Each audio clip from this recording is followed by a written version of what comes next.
Oh my god. So what happened was so one of my family members decided to use the elevator, not elevator, fuck. I meant microwave, not an elevator. One of my family members decided to use the microwave and it shut down the whole internet, which made the stream like die. So um I'm gonna keep going. I'm gonna wait for everyone to like yeah, the microwave like shut down the whole internet. So like the stream just ended automatically.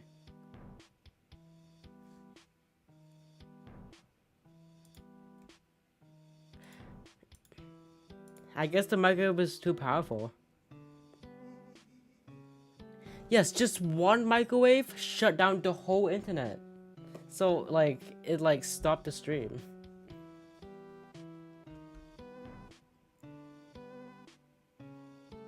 The microwave is what? No, mine's like 5 gigahertz Wi-Fi.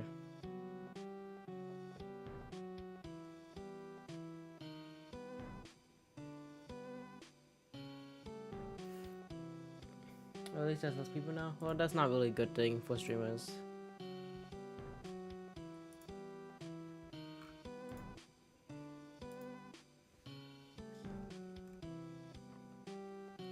Yeah, microwave.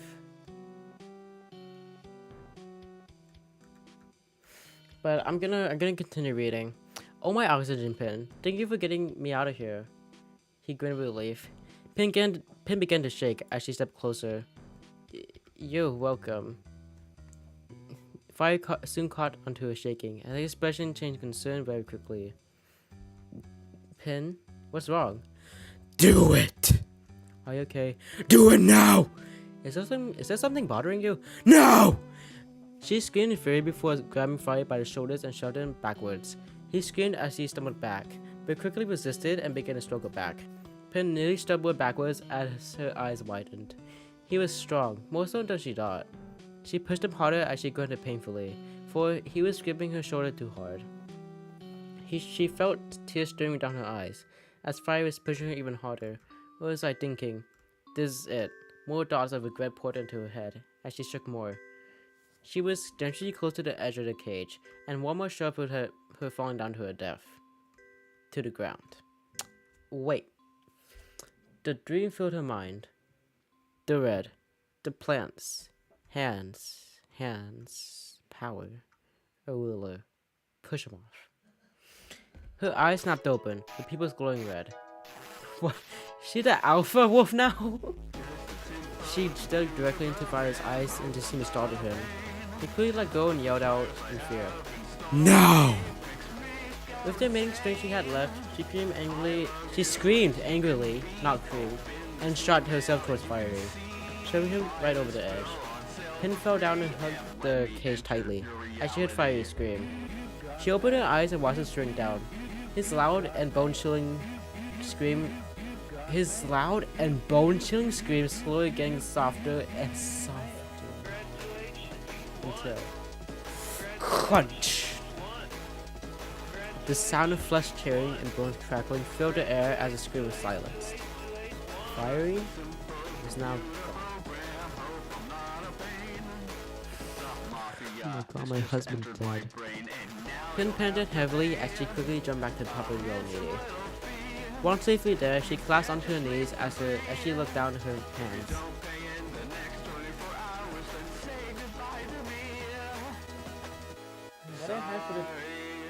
It's not my fault. The hackers have locked my mind in a vault. As it is, I cannot stay. I wish these hackers would just go away. Although it has been fun, the end has just begun. Now throw me in the Pin panted heavily as she quickly jumped to the top of the lady. Once safely there, she collapsed onto her knees as she looked down at her hands. You better run. The hands that shoved Fire off. They're going to find you. She felt more tears pouring down her cheeks. Quickly. She slowly got back up and she quickly stumbled down to the stairs, trying to escape the scene as fast as possible. They seemed so much longer than usual. She made it to the doorway. Run! She quickly dashed out. She ran around the corners down the streets. The speed increased when she saw the sun rising over the horizon, and she stared at it. She was so distracted she tripped over Philip or something. Her face slammed on the ground as she did a few barrel rolls, and felt her back slam against the cement wall. She let out a soft grunt of pain before opening her eyes to see what made her fall. She wished that she didn't. There on the ground was Fiery. His eyes lifelessly widened, tears of blood pouring down his cheeks. His left arm was crooked at a painful angle, part of the bone sticking out of his shoulder.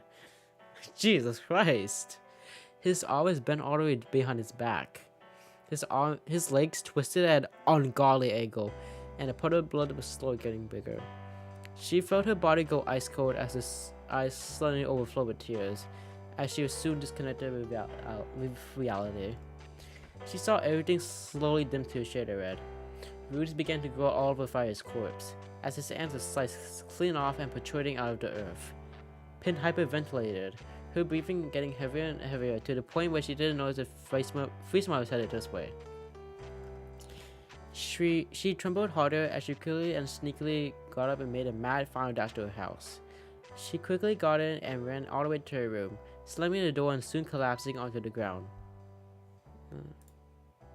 Thank you, Hyperboy, for subscribing. Slamming the door and still collapsing with her knees close to her body. She let out a blood-curdling scream, as she also heard multiple high-pitched screams of fear echo from outside.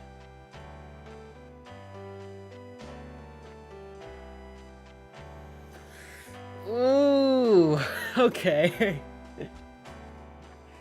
Wow, okay.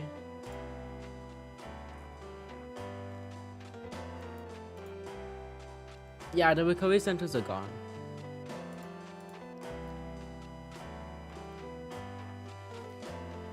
I'm gonna ask my dad something.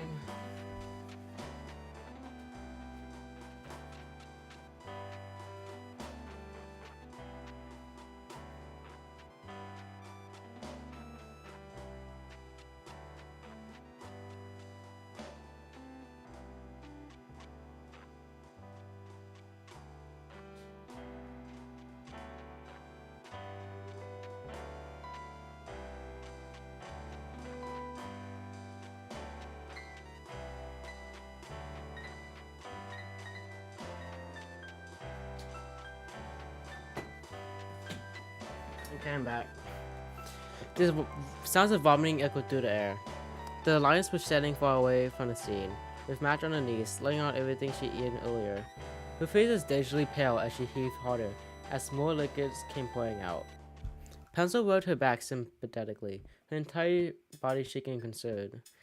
She squeezed Match's shoulder as she mumbled words of comfort to her. Bubble, Ice Cube, and Ruby sat behind Pencil, all of them huddled close and shaking on fear, staring at the ground. Ruby had her hands over her head, wanting the sound of vomiting to perish and go away. Brooke put an arm around her sympathetically, her eyes closed with tears slipping down every now and then. Meanwhile, the course has been covered with a white sheet. Nearly everyone was outside. Fries, gelatin, and TB and GB, you name it. The science duo were taking notes and walking around, as well as looking up at a cage that was dangling high up in the air. Fries was standing by, his arms crossed and staring at the course of the expressionless gaze. He didn't know how to feel. He never really knew Fiery. But he didn't deserve to die in such a way. Gelatin was sitting on the ground, his head buried in his knees. He didn't feel well. He couldn't handle gory scenes like this. He didn't know. He just saw everyone huddled around, and then he saw Fiery.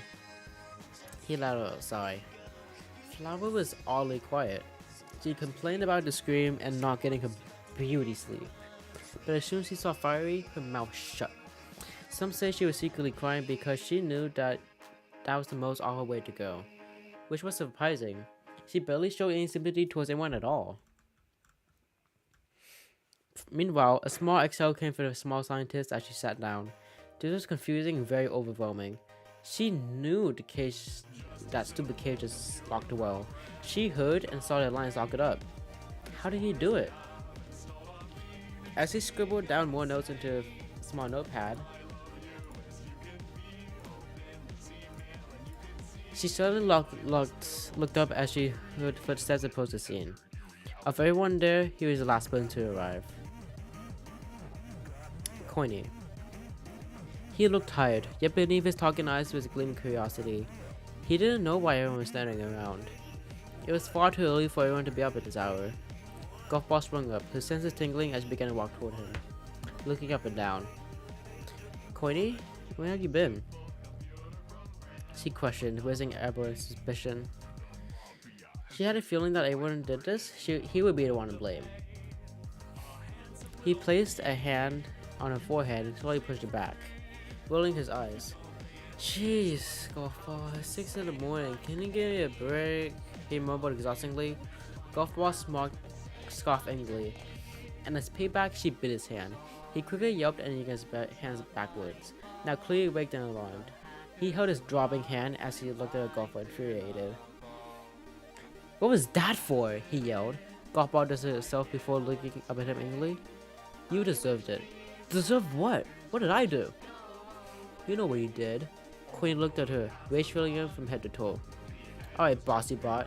What could I have possibly done for you to— Murder! She yelled up, pointing directly at him. You're the murderer! His eyes suddenly widened as he stumbled back in surprise and shock. Golf Ball, what the fuck? What do you— Obviously it was you who did it! You were his arch nemesis never after all. And what could a notorious person do when the arch nemesis is trapped in an unstable cage that's dangling oh my god, that's dangling high up in the air? I'll tell you. She pointed towards the cribs. That's what they do. Her voice began to soften towards the end of the sentence. Coiny's eyes moved to the course as he slowly began to walk towards it. Who exactly are you talking about? His voice sounded blank. Golf Ball followed him close behind, her eyes staring down at the floor. Fiery. He was found by the Alliance at exactly 5:37 this morning. She looked up at him. He was in a terrible condition. As soon as he mentioned, Coiny stopped in his tracks. He couldn't move. He couldn't speak. He couldn't feel. Others thought that he would have been dribbling at the side of his death, but I don't know what it even means. Tears are now escaping his eyes and rolling down from his cheeks. He stared at a blank sheet and now getting stains of dark orange, debating whether he could even— Shh! I'm a very good reader. He stared at a blank sheet which was now getting stains of dark orange, debating whether he should even touch it. Gumball looked up at him and walked towards the corpse, and without even thinking, she uncovered the body. She looked up towards him for any reaction. That was it. He collapsed on the floor, his face pale and painted with horror as he shook began to mumble. He was in shock. Gumball quickly covered the body and ran back to him, grabbing him by the shoulders. Coiny, snap out of it! She yelled angrily. He didn't respond. Instead, he began to mumble even more as he grabbed his head and buried his knees. Waterfalls of tears fall from his eyes as he read out every now and then. She sighed angrily and soon, she slapped him hard across the face. He jolted as his hand shot up to his glowing red cheek as he looked at her. Guess you ought to kill her, huh? He shook his head, gulping. Well, if there isn't any proof, then much have been If there isn't any proof, then it just must have been an accident. We have to figure this out. She looked over at Tennis Ball. TB, is everyone here? She yelled out, alarming the rest of the group. Tennis Ball looked around and looked back at a small list and looked up. We're missing Pin. Pin gripped the covers beneath her. Ever since she got home, she quickly picked herself up in an anxious mess. She ran and collapsed into bed, where she let her mind process everything that just happened earlier. She couldn't sleep. She had,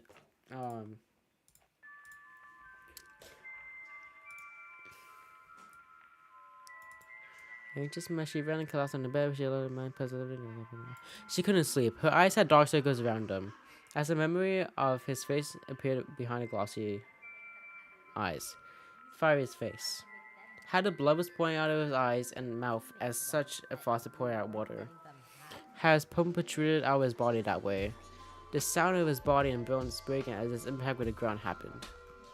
She shivered as more tears began to sting in her eyes. She rolled on her side and let her eyes close, hoping that this would finally let her go to sleep. Her eyes slowly dragged open as she lay still, listening carefully once again.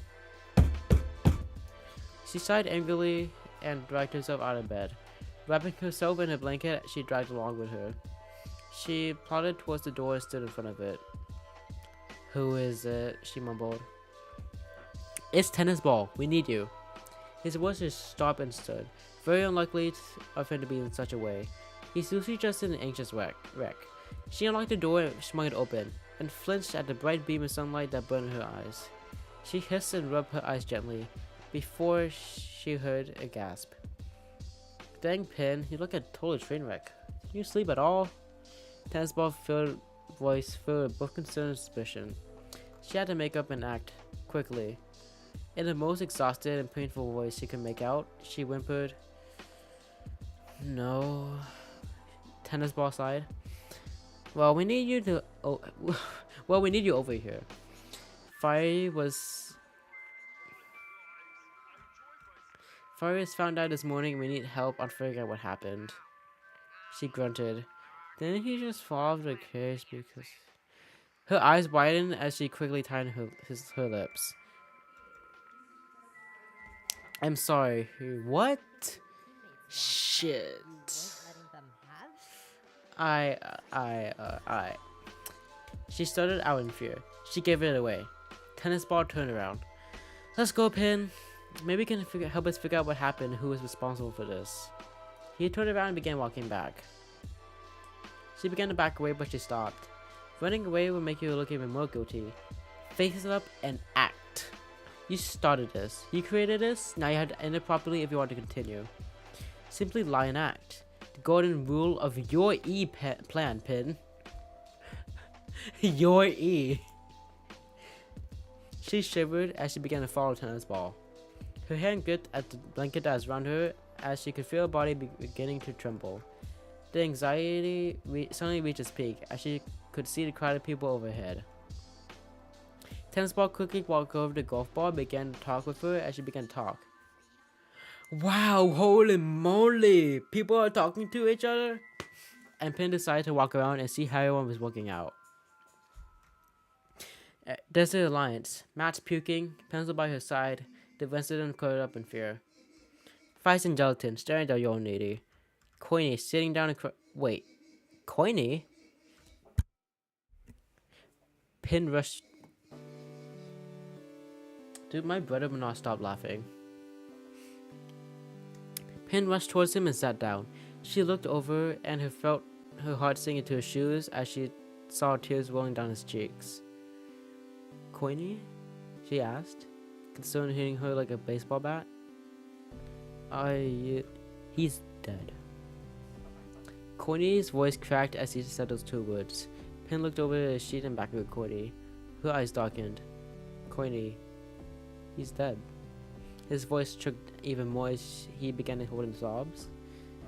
"He's dead, and it's all my fault." Pin gasped. "Why'd it be your fault? You didn't even... I was a jerk to him, Pin. I caused so much damn trouble, and now look at him. He's dead and it's all my fault." Coiny immediately lost it, and he began to sob, burning his head into his knees. His whole body shook as he allowed weeps and cries, gasped for air. Pin hesitated, but slowly put a hand on his back and rubbed slowly. "Coiny, Murderer!" Everyone looked up as Sculptor pointed towards Pin, her eyes widened with fury and rage. "She did it!" Pin felt herself freeze. How the hell did I even... Tennis Ball told me that you knew exactly what happened to Fiery, as well as the little Harvard Alliance. She judged over the book, who looked up and then soon looked away. "They told us that they saw you fleeing the scene, and that's when they found the body. Now fess up, Pin. What did you do?" She towered over Pin. Pin was on the ground, hugging herself and trembling. Nearly all eyes were on her as they waited her to speak. She tried to speak, but nothing came out. Did you murder Fiery Pin? Gopal yelled out, demanding for an answer. Pin looked around, feeling walls closing around her. She saw the lines, staring. Fries, gelatin, flour, coiny. The shock and sadness stabbed Pin in the heart, as the tears suddenly escaped her darkened eye. She couldn't hold it anymore. I didn't do it! Lie. I was trying to walk to see if I got tired. I just couldn't sleep. Act. I hear a creak from the cage and I hear screaming. Then I notice you faking. And I see her falling. A lie is better than the truth. And lie. Pin soon burst into sobs as she grabbed herself and hugged her body tight. Stop it! Just stop, please! Leave me alone, please! She stopped at the top of her lungs, wheezing, gasping for air. Everything around her was blurred out, and she felt lost. She felt weird. All eyes were on her. Panicked and freaked out. She didn't care. Just, please, please, please, don't make them find out. Please. Soon, she felt arms wrapping around her, but that didn't matter. She started to scream. Screams that were unfamiliar. Screams that weren't even her. She continued to scream, not caring that it was real or fake. She could feel Fiery staring at her, whispering, "It was all your fault." Scream more. I'm in a peaceful slumber. She screamed even more. Why you're a living nightmare. On you. It continued to, staying that way for the rest of the time being, while everyone was hugging her and trying to get her out of it. Ooh.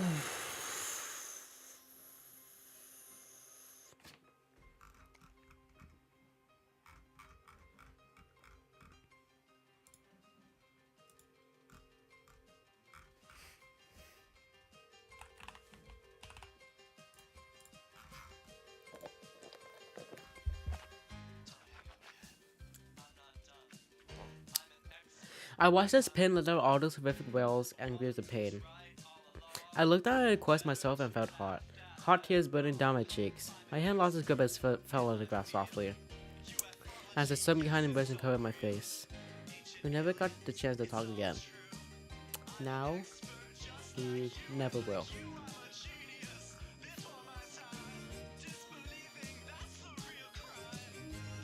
Are you sure you're gonna be even okay? Corny rubbed Pin's back ever so gently as he looked at his friend in worry. Her eyes were staring at the dirt below their feet, glimmering with tears every so often. The bags beneath her eyes had gotten darker, and she hasn't eaten much of anything in a while. Yet she responded with a slow nod of reassurance, not even saying a single word. Corny's eyes darkened as he stared down at the dirt below their feet.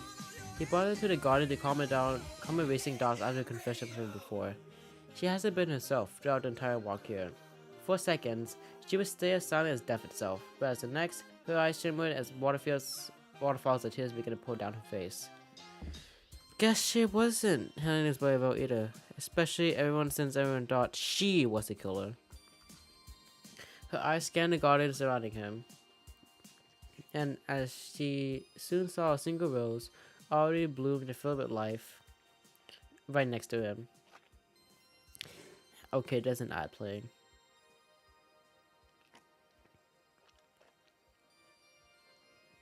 He gently plucked it from the earth and quietly handed it to Pin, giving her a sentimental smile. I just saw this and it reminded me of you. Just because of your color, of course. He chuckled softly. Pin looked at the rose, and then back at Bikini, and soon a small snort and laugh burst to her lips. She gave him a small nudge and held the rose in her hand. She examined the rose and saw how green the leaves were, how vibrant they were, how the gleam from the water drops was on them. Thorns, how sharp and painful they looked. And then she soon examined the petals and how red they were. As red as the pool of blood that surrounded Fiery, and a stream of blood that came out of his eyes and mouth. As red as the nightmares themselves. She didn't notice how hard she was squeezing the rose, and she soon jumped when she saw blood trickling down her arm. Corny looked back at her and jumped. Pin, be careful! he exclaimed, quickly taking Rose and someone down. He seemed out of it, not even feeling a pinch. Courtney looked around and jumped up. I'll be back. I'm gonna get you some bandages for your hand. Stay here, alright? He squeezed her hand gently. Her eyes soon locked onto his as she nodded again. He smiled before releasing his grip and dashing away back into the city. She looked down at her hand, the blood gushing out from her open wounds. Thoughts began to race in circles around her mind, as she was beginning to get memories of the plan she had made. She had done most of it, but there was a looming feeling in her mind that something was incomplete. But what was it? What's missing? Killed him, done, fake it, perfect. What else is there? She stared down at her hand, and soon the realization shot into her head like a bullet. Cut off their hands. Keep them. Slap them. Crap. She forgot a damn step to her plan. She quickly got up and rolled her head around, searching for a nearby tool that could get the job done quickly. After a few seconds of panic, she grabbed a green object, a small shoulder bag containing seeds and some small tools, and began to run. Not caring that drops of blood beginning to stain the ground, and the cement road below her.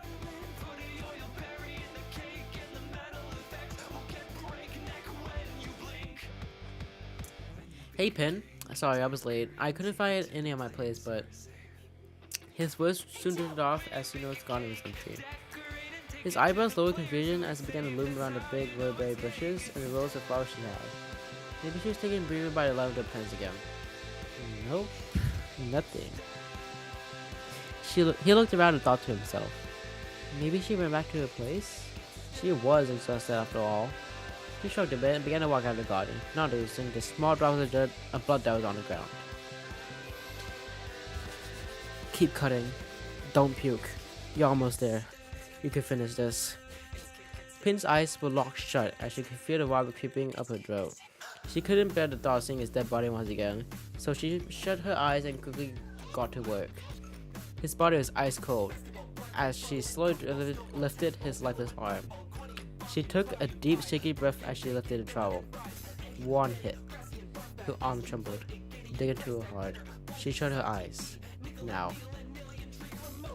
With all her might, she slammed her trowel into Fire's wrist as he began to quickly cut his hand off.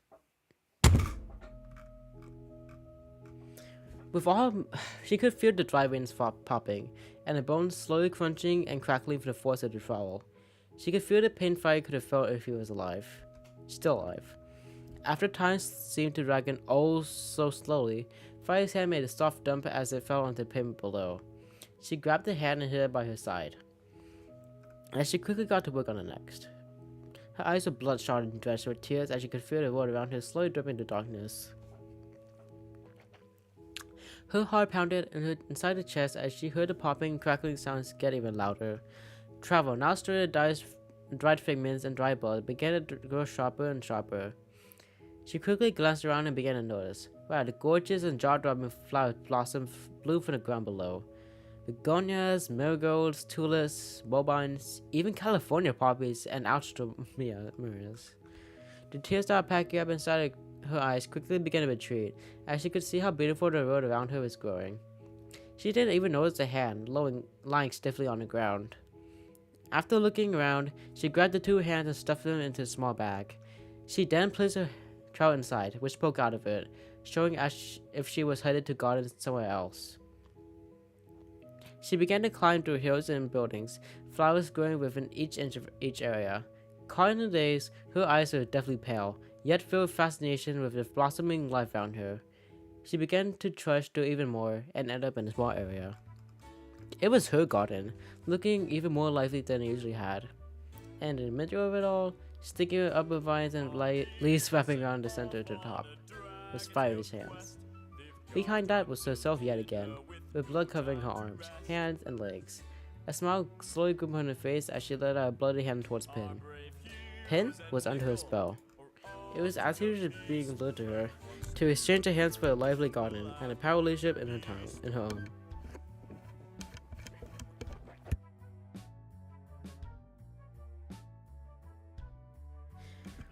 The other Pin beckoned her slowly, her smile growing more and more sinister with every step Pin took.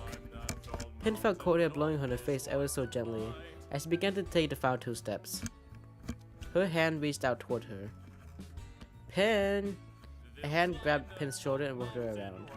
Pin quickly snapped out of the daze and nearly lost her balance before someone grabbed her close and pulled her away. She let out a small yelp before she heard a gust of wind blow. Her hand opened to reveal that she was on the top of the young lady.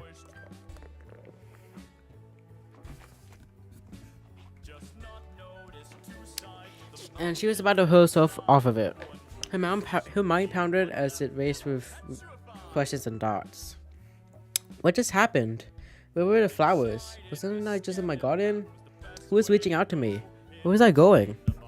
She felt her arms crease harder as she grunted in discomfort. Her eyes glanced over to the object hugging her and quickly made out the figure. It was Coiny. He hugged her tightly and as closely as he could before pulling away and looking at her. Rage, relief, and concern painted all over his face. What the hell were you doing? He shouted, his voice shaking. Pin began to feel her arms tremble as she tried to explain. She could feel herself getting as small defenses as blueberry seed. She opened her mouth, but all that managed to come out was... I don't know. Coiny's eyes shut as she tried to shriek her tears back. Thank God we saw you. I couldn't find your garden. I saw you on the top of the tower, and I'm beginning to notice how you're on the edge of it. I couldn't anymore. What is wrong with you? Why were you trying? Were you trying to get yourself killed? He slammed his face on the tower. What if you fell? What if you got hurt? I couldn't deal with myself if you got hurt. I can't lose you too. I can't badly lose you too, Pin. I can't let this repeat. Tears now poured down Coiny's eyes as he ducked his face into his hands. His body shook with rage and fear as sauce began to escape from his mouth. I'm sorry if I did something wrong. I'm so sorry. Please don't do it. Pin stared at him, his eyes wide with pain. Seeing all his negative emotions pouring out, his felt like a knife stabbing into her heart. Her face was now flushed as she slowly reached out towards his arm. Without thinking, Coiny grabbed her and hugged her close, crying. Pin still scared that he could throw her back at any moment. He sniffed and said in a childlike voice, "Don't go, please don't go." Pin, guilt, sadness, relief. The emotions fit Pin like a baseball bat as she quickly wrapped her hands around him and let the tears flow from her eyes. The guilt hung off of Pin's back, dragging her down every second, making her heavier and heavier. I'm sorry. She began to repeat the 2 words, quickly and quietly with great eagerness. She was desperate for his forgiveness. She never wanted this. They both held her in their arms, crying and apologizing repeatedly. And they stayed that way, with the sun slowly setting off the horizon. The innocence card is surely something fun to pull out and use. Well, it is when you know how and when to use it. But this time, it was purely innocence. Pin didn't understand what happened. One moment, she was standing above Fire's corpse, the next, on top of the young lady near about to jump off. But she knew the hallucination meant something. She was met by everyone below, once Coiny brought her back down from the tower. "Are you okay? And what did you do?" bubbled up. But she shook them off and told him it was a hallucination, that she had somehow been ripped away from reality and brought into another one. Foul out a scoff from both of her eyes. "You have to God be kidding me. You're just crying out for attention, were you?" she smirked. Gosh, she was beautiful, but gosh, she was an asshole. Pin quickly made her way through after convincing that she was okay, and quickly made her way back to the garden. She had told everyone that she wanted to be alone, just in the garden. She had told everyone that she wanted to be alone. Oh wait. Coiny, GB, and Fires always opposed the idea, but after a while convincing them, they let her go. And now, it was time for the final step. She stood in the middle of the garden, staring down at a small hole she had dug not too long ago. This hole was meant for a few sunflower seeds she would have planted before this entire mess began. She took a slow, deep breath and opened her bag beside her. The hands lay there, lifeless and still. She reached into the bag and felt the ice cold touch of the skin, before a thought came to mind. What if someone finds the hands here? The garden is dangerously close to the city. I can't grow all this here. I can't. She rubbed her hands together and began to get to work. She dug out a few roses, a few sunflowers, and a few other plants, and gently piled them up in a cardboard box. She then took a few bags of seeds from the ground, which she had planted not too long ago, and put it in the decapitated palms of Fiery's hands. After a while, she grabbed a pen and began to write a small note for everyone, just in case everyone decided it was a pin in the original garden. Went out for a walk in the mountain. Be back soon. I'll be fine. P. Whew. Okay.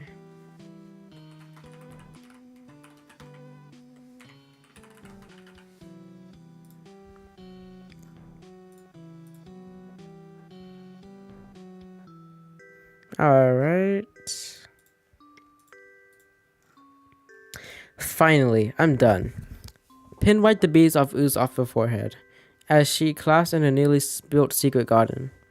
It took her at least 2 hours to find a perfect spot that was well hidden from the city and civilization, and well hidden enough for only Pin to find.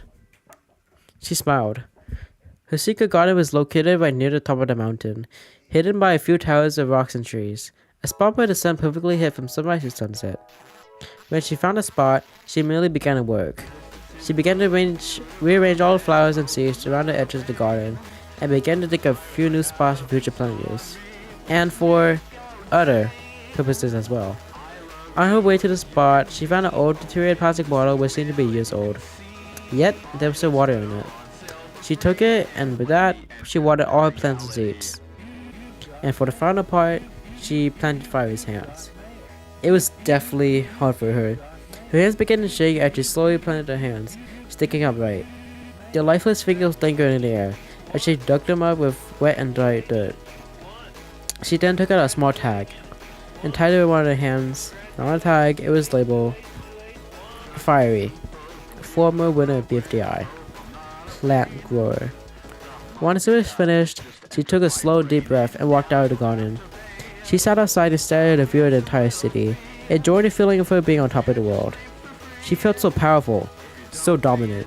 She felt like nothing could stop her, but like everyone else, she has her weak spots. When she returned, the sigh of relief echoed through the air. Courtney explained to her while she was gone, they couldn't help but try and find her, because they feared that she would try to harm herself in more or worse. She apologized and made sure everyone made sure to keep a close eye on her.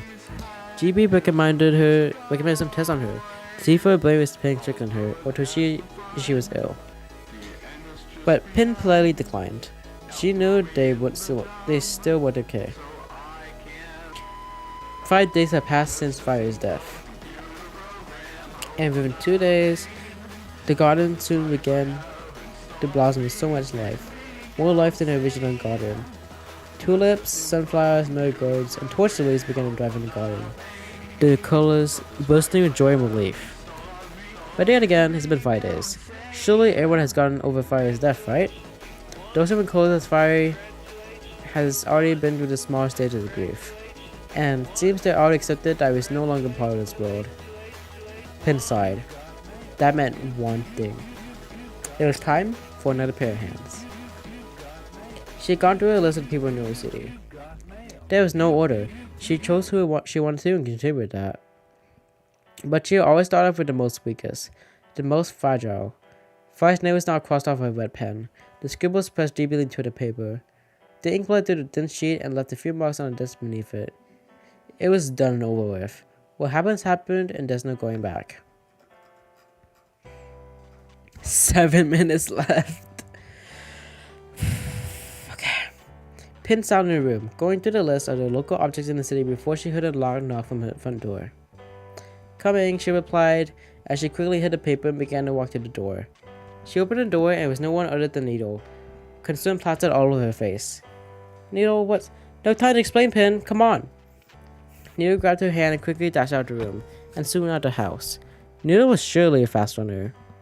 Pin tried to keep up, being as quickly as careful as she could, so she couldn't trip. And soon they arrived to the Science Museum. Pin tried to keep up, being as quickly as careful. Count stood beside the entrance, his eyes folded together in confusion. TB stood there anxiously, while GB sat on top of him, confusion and suspicion on her face. She held a small notepad and was focused scribbling her usual findings until she heard the footsteps of the two. She looked up. "Oh wow, you two made it quick," she smiled a bit. Needle scoffed. "Well, who do you think you're talking to here? Who do you think you're talking to here?" "Oh, it's supposed to be HERE. The fastest runner in your city." Pin couldn't help but smile. Needle surely could be prideful in herself. Golfball cleared her throat and soon had a serious expression. "Anyways, there's no time for chit-chat. This is serious," she sternly proclaimed. This morning, me and TB decided to bring Fire's body somewhere safe so we could bury it and at least put him at rest. Pin felt a heart drop. But as soon as we took a look at the corpse, we realized that his hand was cut off. Corny shivered in disgust. "Who would have done that? Why would they do that?" His voice was soft and weakened. He wasn't over it one bit. "We don't know," Pin as Bob claimed. "But me and GB are planning to start an investigation and culprit soon. Because we're starting to think that this wasn't an accidental cause." Pin gulped silently. "This should surely go downhill. Especially if they were to do. We're planning to search for some fingerprints on her body. Specifically, the arms of Fiery." Fingerprints is crazy. Crap. "When are you planning to start the search?" Pin's voice began to tremble, but she quickly held herself together. "As soon as possible. We're gonna see if we can start tonight or tomorrow morning." Gobal looked down at her notes. Pin stared at the ground, her flesh sketching together hard. "We only gathered you here because we didn't want to cause a widespread panic to the city. So we only brought you three, who were at least close to Fiery. There were more, but as you all know, she has no purpose here being anymore." Courtney looked to her side. Needle looked down, her eyes dimming sadly. They didn't know she was talking about Leafy. GB looked up. "But as I said, we'll share the results once we receive them. And hopefully we can catch this culprit as soon as we can." She had to stop them. She can't let them find out, but she can't. But how? Bleh. A small voice echoed from the down sidewalk, before a small figure came scuttling over to TB and GB. "Rocky." TB smiled, his eyes filling with pure childlike joy. "Hi, Rocky." Rocky grinned and gave TB a hug, before plopping herself down next to him. TB's mouth slowly began to curl into a smile, before shaking her head. "Alright everyone, we'll let you know the results ASAP," she mumbled before whipping her foot around towards us. Cornelia walked over to Needle and began to converse with her, not even noticing Pin walking off. "Oh well, who cares?" Her face clenched even tighter. I don't care. Besides, I already know what I'm going to do next. Sorry you two, I'm gonna be busy. Busy with a little small friend of yours. Oh no.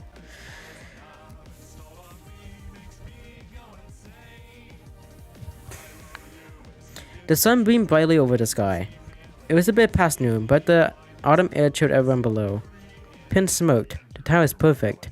She knew she was just wandering around, or simply sitting by the Gold Canal. Rocky was always an odd being, but no one ever questioned him. He was a childlike, imaginative friend, someone who could have been spun, but could at least let you cry on his shoulder. He had a pure soul. And what way to make a pure friend like Rocky laugh than a few jokes?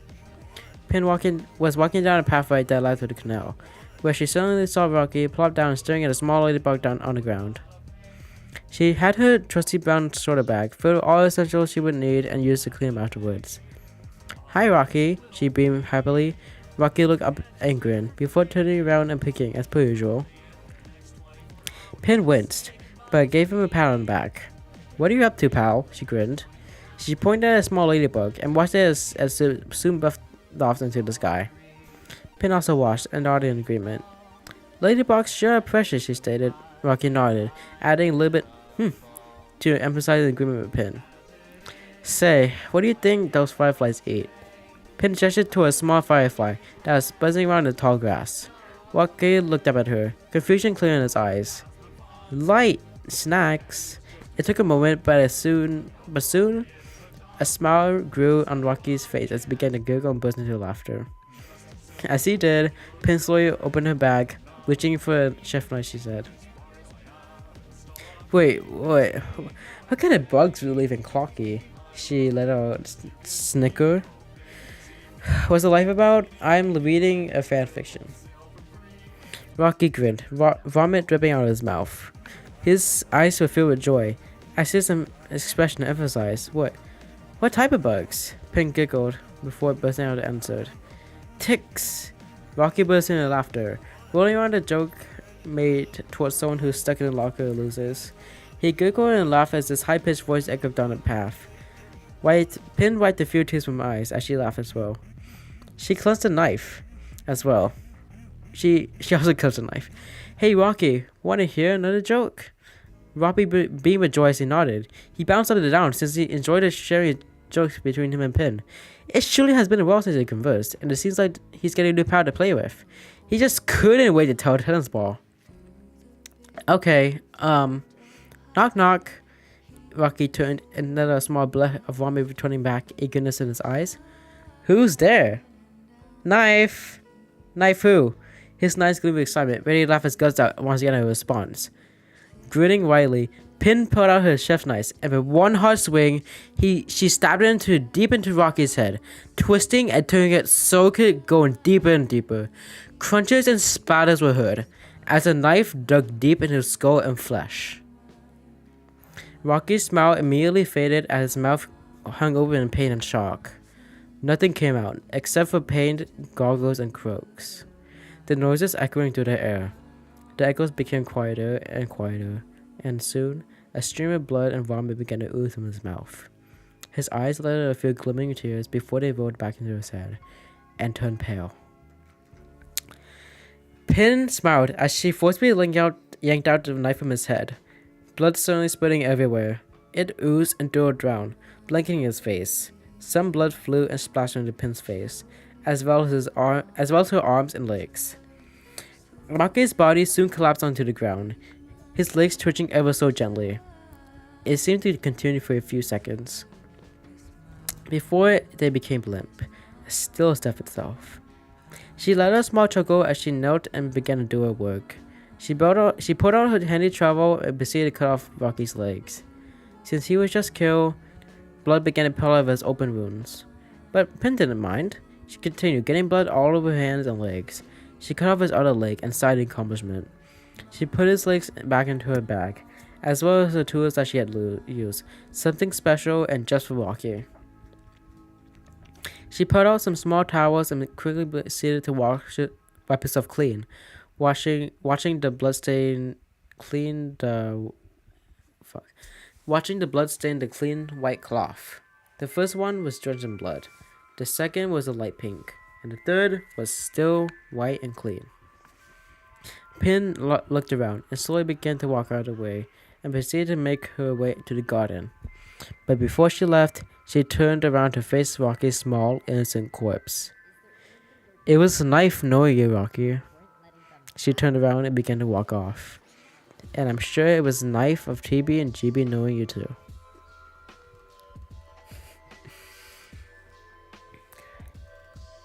Rocky! Tennis Ball's voice broke to pieces in the city.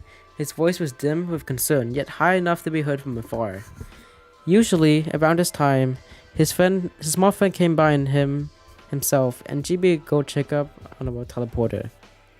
But today, he wasn't seen at all, not even wandering around as usual. Gopal walked up to Tennis Ball, her head shaking. I asked nearly everyone if they have seen Rocky. No one has seen him all day. Tennis Ball looked around with worry. Where could he be? He's never been gone for this long. The anxiety began to get the best of him. Golf Ball patted his back and submitting looked around. You have to calm down. There's a good 94.36 chance that Rocky couldn't have gone far. Maybe he just went out for a walk. Which means he could be lost. Tennis Ball's voice broke. Golf Ball grunted and rolled her eyes. Alright, calm down. Alright, TB, calm down. And I'll check around Gorky to see if he's staying out by canal. You check around the fields and lock the losers to see if we wander out over there again. Golf Ball looked straight into TB's eyes. Her eyes filled both annoyance yet determination to find their little friend. Tennis Ball took a shaky sigh before nodding his head. Golf Ball smiled as she gave him another pat before walking off. He took a deep breath. Alright, all I have to do is simply look around inside a few buildings he's been to before. He's fine. He's okay. He forced himself to smile and believe the dot. Actually, I might stop at here because my throat is starting to hurt. Like at this squiggly part, I'll stop there for this stream and then I'll continue tomorrow. But it's a good fan fiction. Alright. When he gained enough comfort at the dot, he quickly began to search around. He looked inside and outside, out and around, over and under. No luck. He then began to make his way to locker losers. But before he made it, he passed a deteriorated recovery center. The gears are now covered in cobwebs and dust, and the screen and corners are cracked. He frowned. Maybe he could try to make it work. Maybe it needs a small touch-up? He thought to himself. It did break down. Maybe it was the gears, machinery. No. He shook his head and continued to walk forward. He had to look for Rocky. Anyone in there? Tennis Ball smirked as grins and annoyance came from inside the large blue metal box. The locker losers. Tennis Ball laughed and waited for everyone's complaints to die down a bit. Don't you have anything better to do? A high-pitched voice rang from inside. Well, I mean, I'm trying to find ways on getting you guys from out from there. What about you, Belle? Are you doing anything productive in there? A few things could be heard as she sighed angrily. Alright, Tennis Ball, are you planning to get us out or not? Donut questioned. What? No, not yet.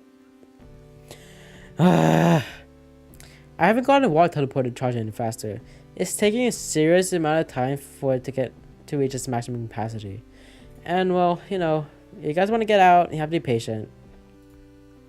His voice was firm and to the point. Donut sighed. Anyways, that's not why I'm here. Have you guys seen? Nearly everyone yelled together in unison, and beginning to bubble up from their tones. Tennis Ball laughed nervously. I'm sorry. Have you guys heard of Rocky? Well, duh. He's that funky little rock dude that you and Bossybot always hang out with. Rocky's voice sighed out. Well, yes, I know that, but like, have you heard him around here? Heard him barf, say anything, sneeze, cough?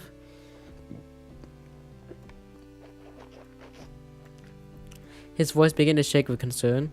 Whoa, dude, calm down. Pen's voice soothed Tennis Ball. He gulped slowly, and a crooked smile escaped from his lips. Yeah, has he been around here? And pause. No, we haven't heard from him all day. We heard him both nearby, but not today. Pen explained. Is something going on? What happened? Tennis Ball shook his head and leaned against the cold metal walls.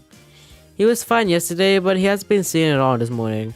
I walked him over to his place, his small room, and left. But when I went to the usual spot where he usually meets with me and GB, he paused, trying to maintain a calmness in his voice.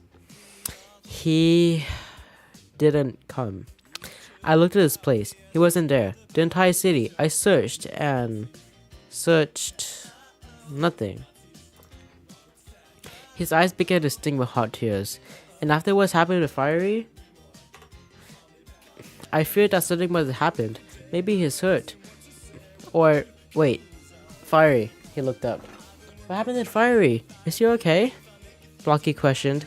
His voice began to grow with concern. Tennis Ball looked down and sighed. Fiery is dead, Blocky. What? Many voices and questions began to erupt from a large, oversized tin box. Overwhelmed, Tennis Ball quickly walked by a large patch of grass and sat down, shutting his eyes and ever so gently rocking them back and forth.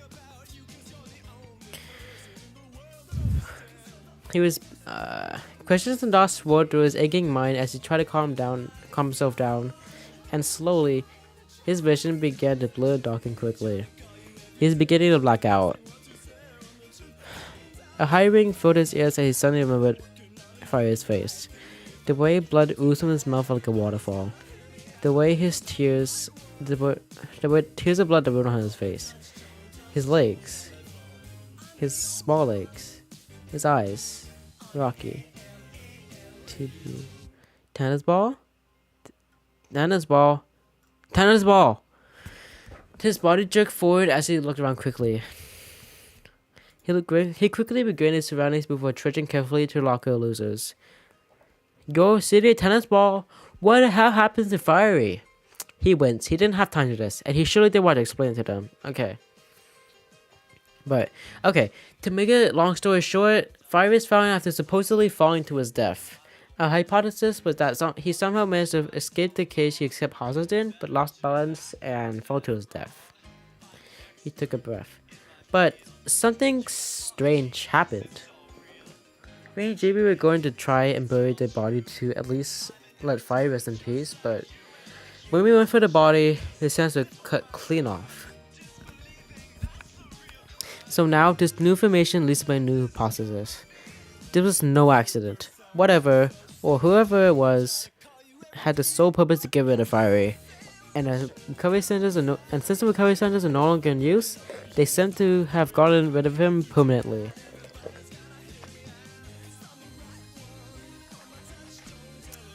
A heavy silence crushed the entire atmosphere as no one dared to speak from inside the locker losers. Leafy. The sudden voice made Tennerball jump. It has to be Leafy. Blocky's voice muttered somberly as he let out a sigh. She hasn't been seen ever since BFDIA, which means she's still out there. And she's the only one, well, besides Coiny and Flower, and Airlines, who had been in very bad terms with him. She must have done this to get revenge on him. Tennis walked off for a moment, looked around. But where could she be? Hell if we nobody. Snowball knocked him inside. But one thing's for sure. You better find her and make her pay. Tennis ball cocked his head to the side curiously. But why? She's gotten what she wanted. Why would she?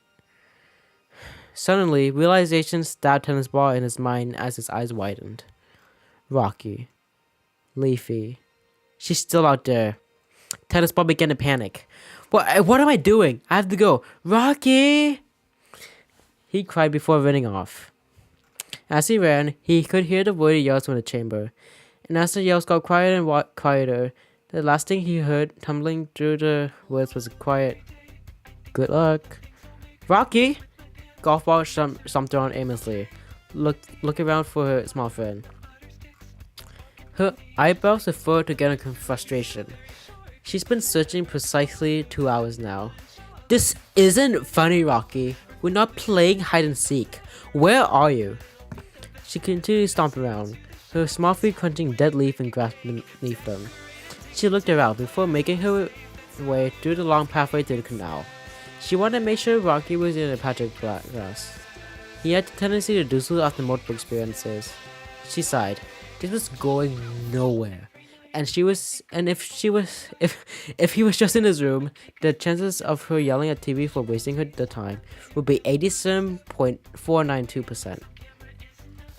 She continued walking, the sun shining brightly along the path. The aroma of an odd smell began to linger around her, making her cringe. She continued walking, the putrid smell getting stronger and stronger. Ugh, what is that? Is there something dead by here or what? She yelled out angrily.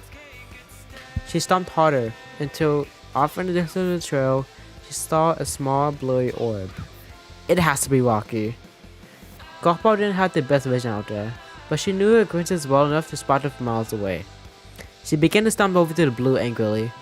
Rocky, you better have a good explanation for this, she scowled angrily. No answer. She rolled her eyes and stomped faster. Rocky, what have I told you before? You have to answer me! Not knowing how to talk doesn't mean you can't make eye contact. Nothing. Rocky, what the hell is wrong? Her eyes were cut off. No, her words were soon cut off as she suddenly saw what was in front of her. There was Rocky. His eyes glossy and pale. A single pale tear staining his cheek. A deep bleeding wound dug deep in his forehead, as the blood was still gushing all over the blood around him. His mouth was stained with dry blood and bits of vomit, as his legs were missing. All that left was two small nubs, still oozing out blood. The blood was completely visible. It only took a few seconds before a golf ball stumbled back from shock. Losing her balance, she quickly tripped and fell, suddenly rolled away from Rocky at alarming speed. She let out a few startled yelps before she collided with a street pole head first. Oh my god, dumbass. She was completely knocked out, slowly sinking down and collapsing onto the pavement. And then, silence. ... Until quick, quiet footsteps were heard from the distance, getting louder and louder. Tennis ball? Rocky, tennis ball. Rocky, where are you?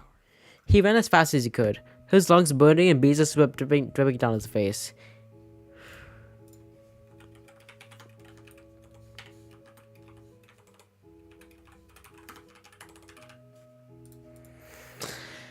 He had to find Rocky now.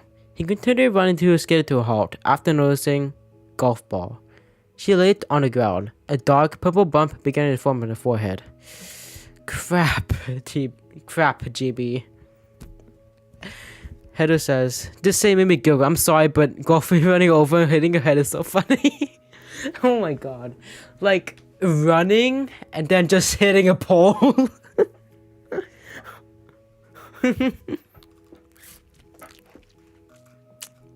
Tennis ball quickly looked around before shifting her into a more comfortable position. "I'll be back, GB. Just hang in there," he muttered before quickly running off. She was nearby. She did this. She did this as a way distraction.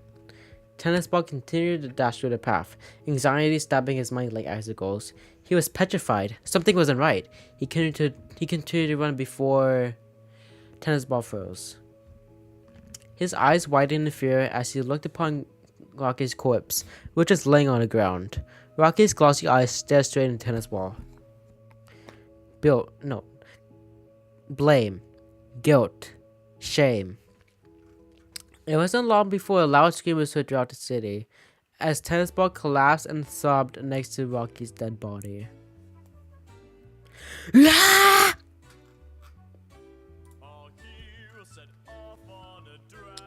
Rocky! Tennis ball wept out as he buried his face into the ground. His little small friend, the most innocent one out of the group, was dead, murdered, in the most painful way possible. Beside him, Coiny was patting his back in consolement, trying to comfort the grieving ball to the best abilities. First, covering Rocky with play that she had no longer used. The safer evidence for golf ball when she came to, whenever that would be. As for golf ball, she was out like a light. Needle and Book were trying their best to wake her up, but golf ball rammed into the pole at such alarming speed that she knocked herself out.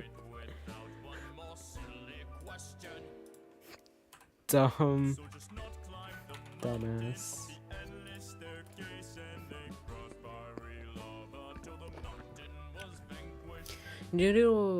Chaos is waiting for the group.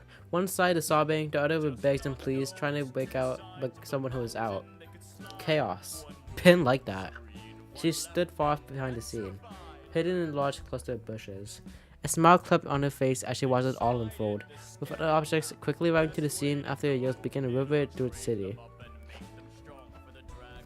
"We have to take her back to the lab. Maybe she has something there to help?" Nino cried out, her voice softly filled with panic. Brooke shook her head. "She knocked herself out, Nino. I don't think there's any cure for that. All we had to do is keep a sharp eye on her, and keep a lot of patience." She sighed before a shooting glance towards tennis ball, who was still erupting with sobs. "A lot of patience." Pencil looked at Rocky's corpse and shuddered a bit. Sure, she was glad there would be no more vomit, no more methods to clean up, but she didn't want for it to stop this way. Her eyes glanced down to black stubs, which were still gushing out blood. The monster who did this took his legs. What kind of sick fucking joke is this? She started more before looking away, trying her best not to let a tear slip down her cheek.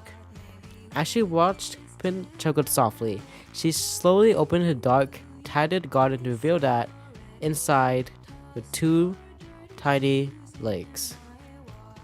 Legs that would formerly belong to a small childlike rock. Guys, what is it now, book?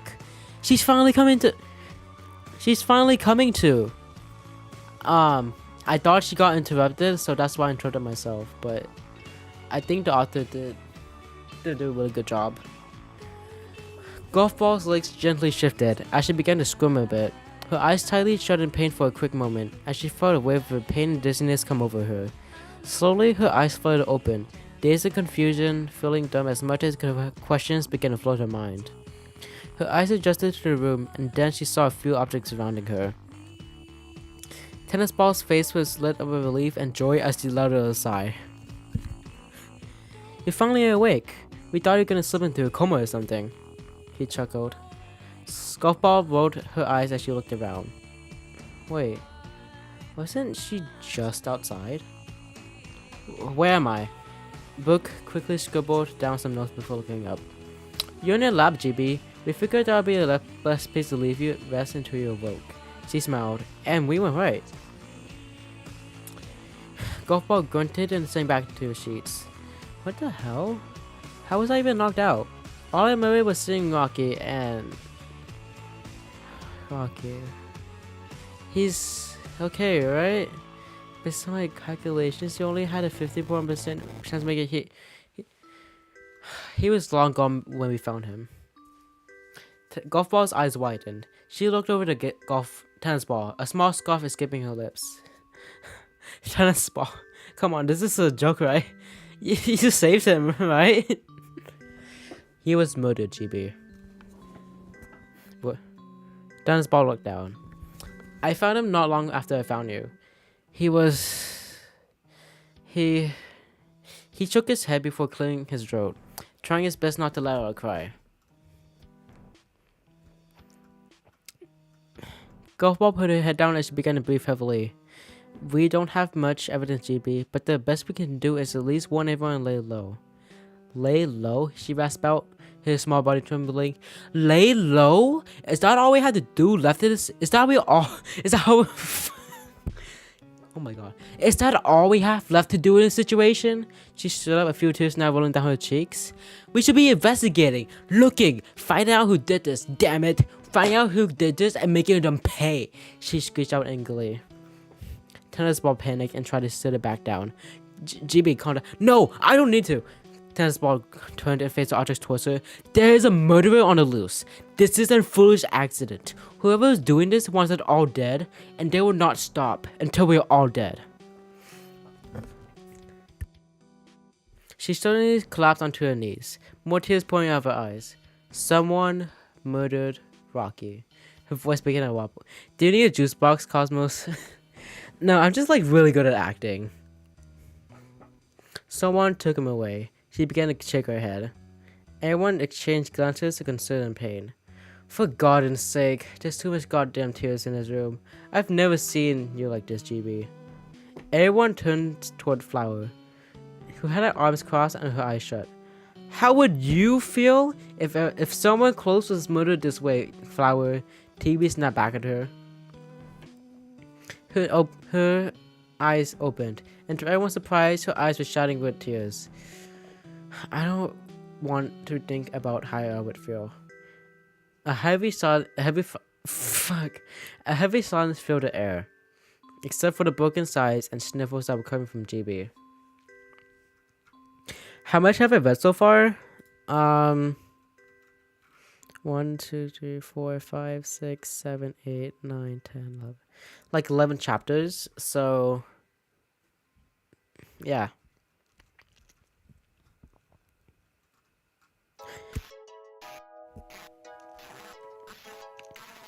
But who could have done such a thing? Rocky hasn't had any negatives with anyone here. Not even Snowball. Well, he's in the TLC. Casual exclaimed. Book shrugged. I don't even know. For all I know, anyone could be suspects. But what kind of person cuts off the legs of someone they just murdered and takes them away? Tennis ball looked up after sitting golf ball down and handing her a small box of tissues. I don't know, but we have to find out sooner or later, Brooke said. Woody, who was standing anxiously nearby, tapped Fry's shoulder. Fry's looked towards him, and Woody leaned in to whisper a few words into his ear. Fry's nodded and looked back towards Brooke. Woody asked, what are we going to do until the culprit is found?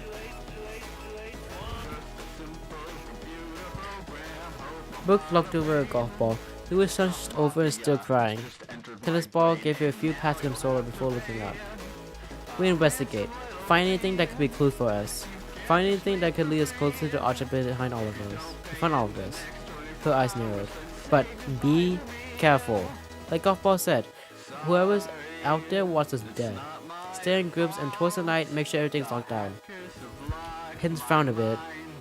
She's going to have a think of a different strategy. Screw all of this. There's a murderer out there. Flower pointed towards the doorway. And you expect us to stay in groups? I'm sorry, but I'm staying inside for now. You guys just let me out of TLC and I come back to this disaster? She patted across her arms. Ruby nervously took her hand and rubbed it gently. Flower, please, she nervously mumbled. She noticed dirty glances from the group, directed towards her and Flower. She was the one who asked if Flower could come back first. Brooke sighed and looked up. Alright, do as you want. I'm going to keep our lives meetings going, whether we like it or not. Pencil snapped, turning around and beginning to walk out of the room. Come match. Soon, Bubble, Match, and the rest of the alliance.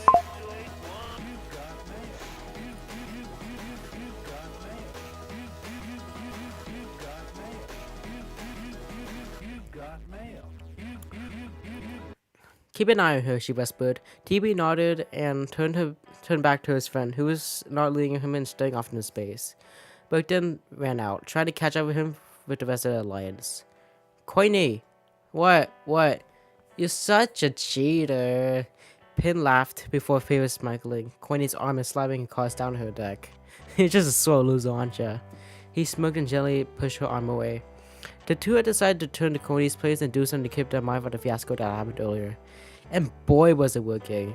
Pin laughed before shifting cards once again, but Coiny placed her hand on hers. How about we just chill? I think I'm all worn out from winning, she smiled. Pin rolled her eyes and placed the cards back in his deck. Oh, screw you. Pin. No, what? Isn't my fault I'm the Coiny's face soon dropped, as he slowly put his hand down. Yo, what now? She turned around and saw his expression, and her chest soon filled with worry. Hey, what's the matter? Her voice softened a bit. Coiny looked up at her, before Gerthing falling backwards, covering his face. Pin frowned before laying down as well and poking him. Coiny? She sighed before rolling onto her side. Hey, Couple Captain, we have a problem.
Oh shit, I just realized my entire mic is muted the whole time.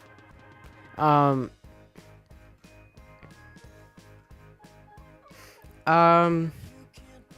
when did I...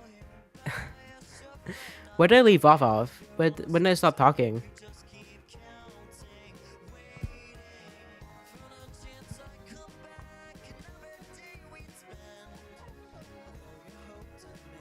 You guys know when to stop talking? Because I forgot. Like, when it comes to, like, the stream.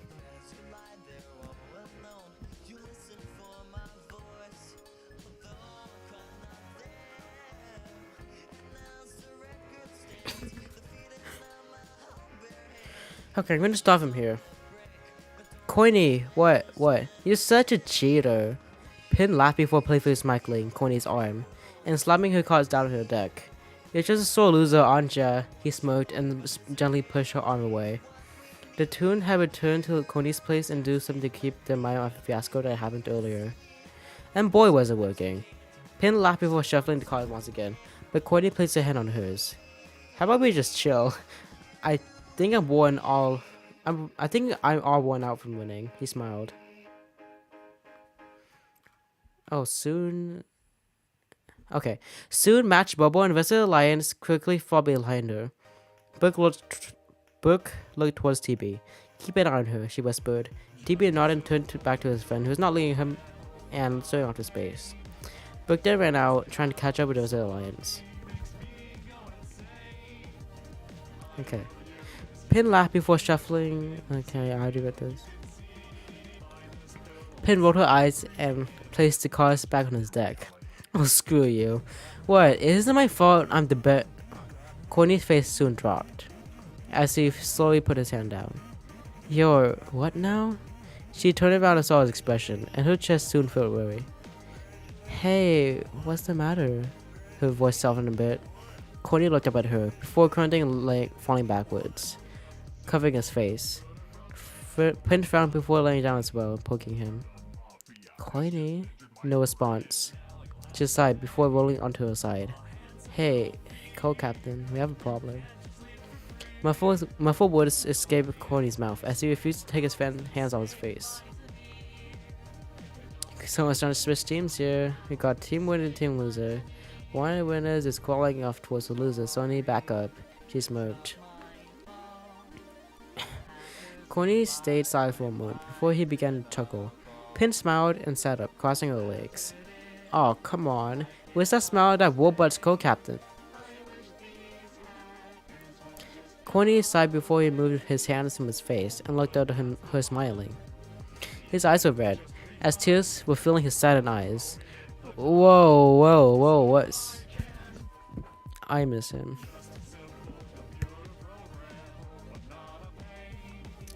Pin stopped talking. She gave him a confused look. Miss who? Coiny looked at the ceiling. I miss Fiery. Pin's eyes widened as she nearly fell backwards from shock. You miss Fiery? Am I hearing this correctly? She spat out. Coiny shot her a dirty look as she giggled nervously. I don't know why. I'm used to him always fighting me. I'm just used to him fighting him, but he stayed quiet for a moment. I just wanted to fix it. I really didn't want to fight anymore. I just wanted to, talk with him, get to know him, be a pal, a friend, date him. That's not what he said. And just not slap each other. He let out a broken sigh. Now I miss my chance. He shut his eyes and lay on the floor, grief suddenly overbearing him. He couldn't move. He didn't know why, but he felt like it was all his fault. Maybe he did decide to jump out of the cage. Was it something he said? Was it the slapping? Was it... A pair of hands yanked Coiny up and he snapped out of his thoughts. Pin wrapped around his arms around him gently as he gave him a warm, comforting hug. Listen to me. None of this is your fault. Her voice faltered as she mentioned that it wasn't his fault. It was no one's fault. It was hers. But I want you to understand this. As co-captain, you must understand this. I'm sure Fire wanted to go be on good terms with you too. I'm sure he didn't want to fight with you too. She paused. But don't you dare say this was your fault. Something happened up there. Fire was killed. He didn't kill himself. He was killed. Silence. But know that he's resting now. And I'm sure he can hear us. And I'm very sure he forgives you too. By this point, Coiny was slowly slamming to Pin's shoulder. He hugged her tightly as his arms slightly trembled. Pin smiled a bit. Hasn't there been too many tears today, Coiny? She quietly giggled. Coiny let out a muffled laugh, and Pin held her tightly as she rubbed his back confidently. Comfortingly? It's okay. You're okay. She closed her eyes, a tear slipping out of her eye. We're gonna be okay. I promise I won't hurt you, Coiny. I love you.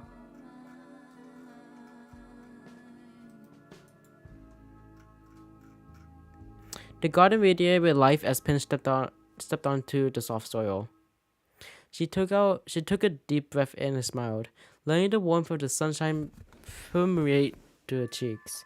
Roses flowed from a small bush by the 1, 2, 3, 4, 5, 6, 7, 8, 9 more chapters.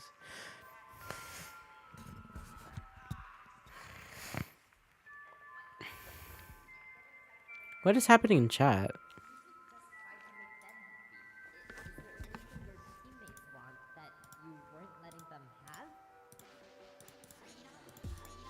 Okay, I feel like the chat box is like frozen on stream, so I have to refresh it.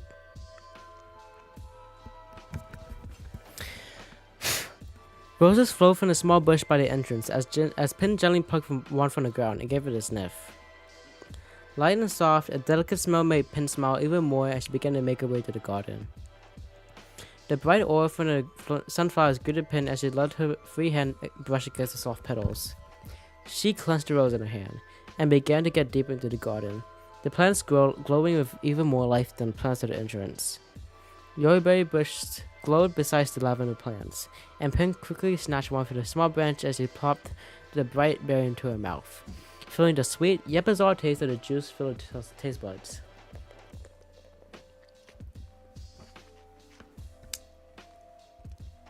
Her body slowly began to turn to metal as she clenched the rose even harder. She continued to walk, until she finally collapsed to her knees as she looked down, a large grin plastered on her face. Two pairs of hands laid on a soft patch of dirt, blood beginning to soak the dirt below them. She wrapped her fingers around one of the hands and gave it a gentle squeeze. She looked down and placed the rose on the ground beside the lifeless hands. She looked down and saw that her hand was holding the rose with gushing out blood, cuts and scrapes from all the thorns the rose had. She risked a bit, but giggled as she let out a laugh. You were lovely, she whispered as she caressed her hands. You were the only one who did understand. Pin rolled her head around, and her eyes widened in horror. Fire stood behind her, his eyes full of blood, and his body mangled and distorted. Pin, it hurts. Pin felt her Pin heard her heart pound inside her chest, as she felt her breaths become more shallower and quicker. She quickly scuttled backwards, shoving the hands out of the way. Fiery? Why did you do it? Pin felt her heart ache as she let out a choked sob. I had to. Hello, Pin. Pin felt her entire body go cold. It's been so long, hasn't it? Before she could respond, a knife plunged into her chest. The knife twisted deeper into her violently, as Pin choked, feeling blood pour out of her mouth. Her vision began to fade as the object leaned into her ear, in quotes, caressing her cheek gently. Miss me? No! Pin let out a blood-curdling scream as she scrambled up into the kitchen. Her screams reverberated through the house as she collapsed onto her knees. She yanked the kitchen cabinet open and began to dig through the utensils, before gripping her hand around her gripping her hand around the handle of a carving knife. I won't let you. She let her. No, but fuck. I won't let you, she cried out. It wasn't long before Corny scrambled in. His eyes filled with exhaustion but with fear, after hearing Pin's screams. Pin? Pin! Pin rolled her head around, and exhaustion quickly fed Corny's eyes as she stumbled back. Pin? But Pin, I won't let you, she sobbed out. The knife is pointed directly towards him, the light reflecting off the blade. Corny stared at her in disbelief before slowly getting back up. Pin, look at me. Shut it. Her eyes squeezed shut, tears streaming down her face. I won't let you kill me, Leafy. Corny's face dropped to the mention of Leafy. He looked at her and slowly made her way towards him. Pin, I know you're scared. Pin clenched the knife harder, her arms trembling lightly. Please, her eyes cracked. Pin, open your eyes. Look at me. His voice was stern as move, as he made his way in front of her. She shook her head now as more tears poured down her face. You're not killing me. Corny hesitated, but gently pressed his hand onto the knife and slowly pushed it downwards. Pin's eyes fluttered open as disbelief filled him quickly. The knife slipped out of her grip as it fell with a clang onto the cold kitchen floor. Corny put a hand on her cheek and caressed it gently. He let out a weak smile. There we go. Pin put a hand on her forehead as she closed her eyes pitifully. My head. That was the shittiest dream I've ever had. Corny let his forehead touch against hers, his hand still on her cheek. Don't you mean a nightmare? He chuckled softly. She let a small smile grow on her face as she laughed. Ready to do more streams? I'll probably do more streams like this soon. She let a small smile grow on her face as she laughed. Whatever, same thing. She closed her eyes and took a deep breath. I can't stop thinking about what's going on, Corny. She felt her eyes burn. I'm so scared. Corny looked around slowly before leaning in and giving Pin a small kiss on her forehead. Pin's eyes snapped open as he stared at Corny, shocked and confused. What? His eyes glowed a bright shade of red as he scratched the back of his head. Sorry about that, he stuttered. I just wanted to,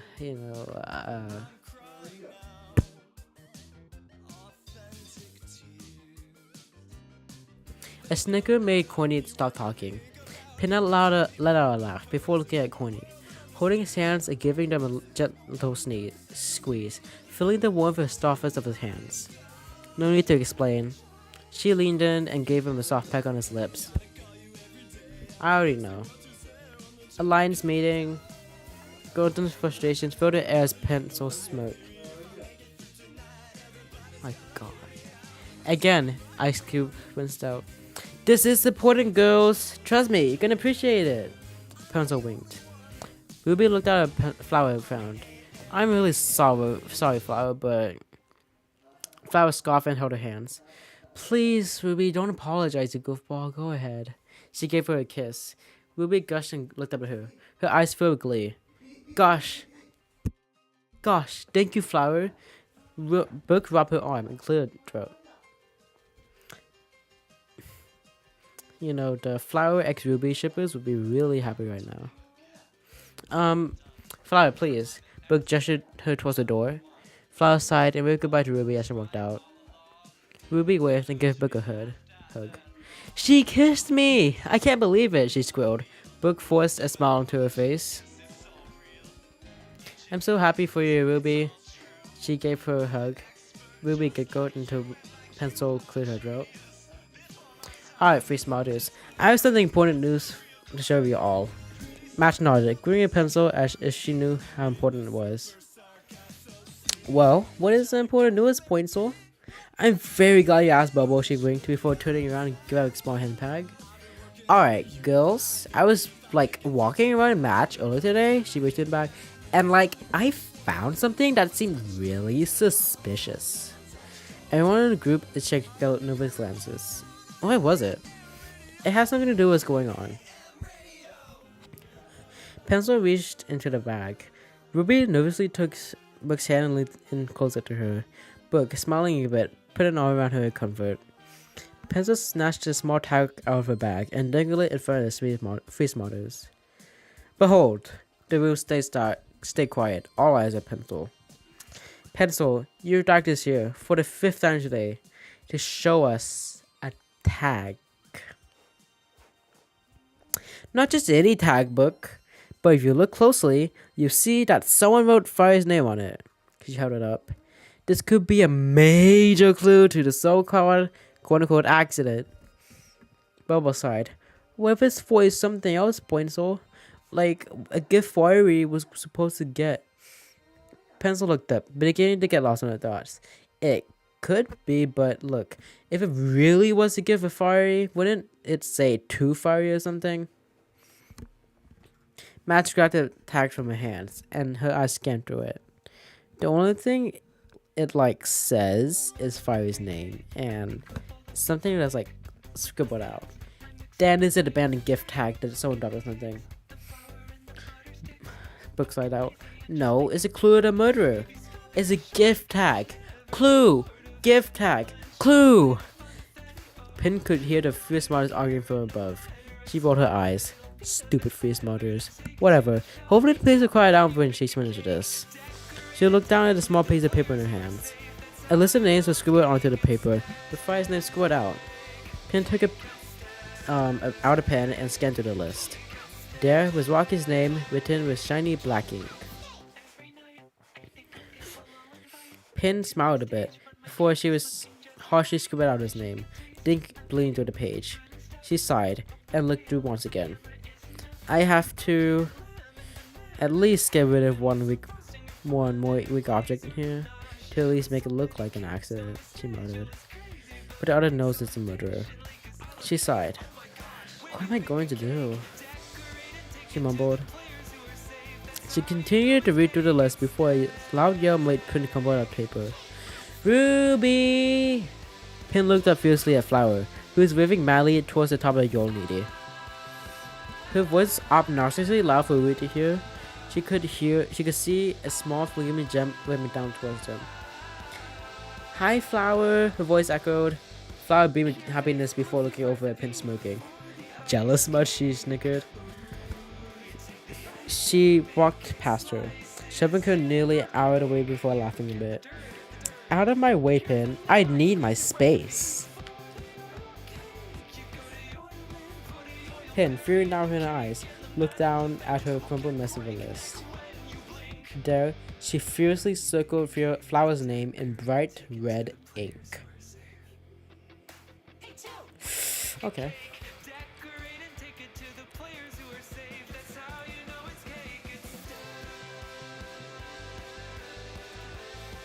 Gelatin, what did I just tell you? Oh, come on, Fries. Please, just one. For the last time. No. Fries grabbed the bright green bag labeled potatoes and ripped the corner open. Let those grow. Those are for me. I have to make more so I don't die off, he lamented. Gelatin scoffed and plopped down beside him. Can you at least plant some for the rest of us? He mumbled, his eyes attempting to stare into Fries. Fries hesitated but let out a sigh. Listen, once I get those potatoes growing, I grow up a patch for the rest of us. But you have to let those potatoes grow. He sprinkled a few seeds into a small hole he dug. Did I hear someone say grow potatoes? Fries and Gelatin both looked up to see Pin and Corny, both walking towards a small garden. Gelatin immediately bounced up and immediately pulled Fries up at him. Finally, Fries grumbled and gave him an annoyed look. Well, our lovely friend Fries had informed me that he'd be planting some new potatoes for us. Well, when he finished with his, of course. Fries pried Gelatin's arm off and dusted himself off, sighing. Yes, but you guys better not ruin my potatoes, or else you guys won't get any. He grabbed his trowel and tore it into his fingers. You guys can hang around though, he blustered a bit. It gets too quiet sometimes. A grin slowly grew on Gelatin's face, as Fries gave him a dirty look. What? Aww, you actually like us. Fries rolled his eyes and patted his head. You guys just keep the quiet away. It's nice to have you guys around. He's leaning close. Don't tell the others though. I won't ever hear the end of it. He let out a chuckle. Jonathan nodded and gave him a salute. Yes, sir. Yes, sir. Okay, Jonathan, you can stop. He sighed and began to dig up the seeds. Pin snickered as she saw Gelatin watch fries work on the garden. A sudden thought popped up into her head and she turned to Courtney, who was beside her. Hey, I just remembered that I had to go check in my garden. You mind holding up here while I go check? She asked innocently. Courtney smiled and held her hand, giving a gentle squeeze. Anything for the lovely World Bunch captain. He gave her hand a kiss. Pin felt her cheeks glow as she let a smile grow on her face. Courtney?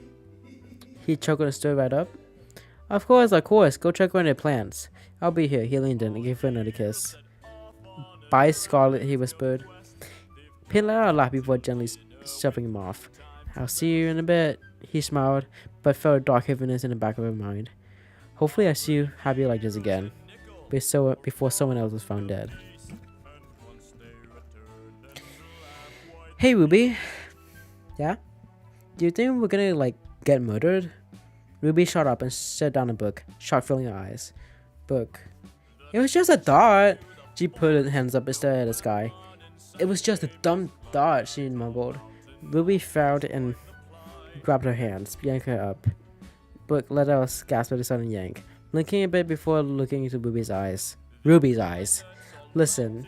Her voice was quiet. We're not gonna die. I'm sure they're gonna be caught, and we're gonna be okay. She gave Book's hands a soft squeeze. Book felt herself blush a bit, but nothing. Ruby cut her off. We're gonna live, and you're gonna like it. Besides, if we die off, I'm pretty sure we won't be able to come back. Ruby's eyes looked down. Book sighed and looked away, feeling herself blushing even more. Why was she blushing? This wasn't funny at all. Why was she blushing? Book? Book shook her head and looked back at Ruby. Yeah? But Ruby looked outwards toward the forest and not looking away, she mumbled. Do you think Evil Leafy is the murderer? Book looked out towards the forest as well and shrugged a bit. I don't know, Ruby. Evil Leafy is dangerous, sure, but those two incidents were too planned out for it to be natural, such as Evil Leafy. Ruby turned to Book, her eyes now filling with fear. Is it one of us? She whispered. No, Ruby. She peeled in for a hug, feeling Ruby's body tremble in fear. Listen to me. Soon this will all blow over, okay? Soon they're gonna be caught, and no more damage will be done. She mumbled. She felt Ruby's arms tightening around her chest as she winced. Book, she tightened her hug. Promise me you won't die. Book winced harder, feeling her cover bend in. Ruby? I just don't want to lose you. You're my best friend. She felt her eyes well up in tears. I don't want to lose Flower. I don't want to lose the Lions. I don't want to lose you. I can't breathe. Ruby's eyes widened as she quickly let go of Brooke, moving back a bit. Brooke wheezed a little and straightened out her back, wincing. Sorry, Ruby spat out. Brooke smiled a bit. It's okay, she laughed a little. For Ruby, you're really strong. Ruby smiled, feeling her cheeks turn pink. Oh, stop. Ruby laughed a bit, and soon Ruby joined in, forgetting all about the murders and the deaths. Pin sighed as she looked through the small box. Tools were cluttered everywhere, dirt and mud covering each one. The shoulder bag lay beside her, containing the knife, gloves, and some plants she had. All she needed now was a trowel. Damn it, she sat down. Where is it? She angrily shut the small box and grabbed a bag. She had looked everywhere in the garden, yet she couldn't find that stupid trowel. She sighed and shook her head. She had no chance but go back to the city and look for it there. Now the next murder had to be delayed. She grumbled angrily as she stomped out of the garden, beginning to take the path down the mountain.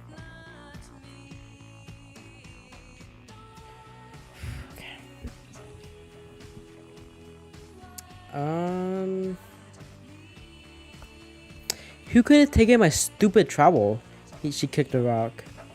Fry said his own damn trowel. Who else decided to plant some crap in the city? She was boiling with the sudden rage that had hit her out of nowhere. Her fists were clenched as she shut her eyes, feeling hot tears prickle at them. She huffed out, collapsing onto the ground.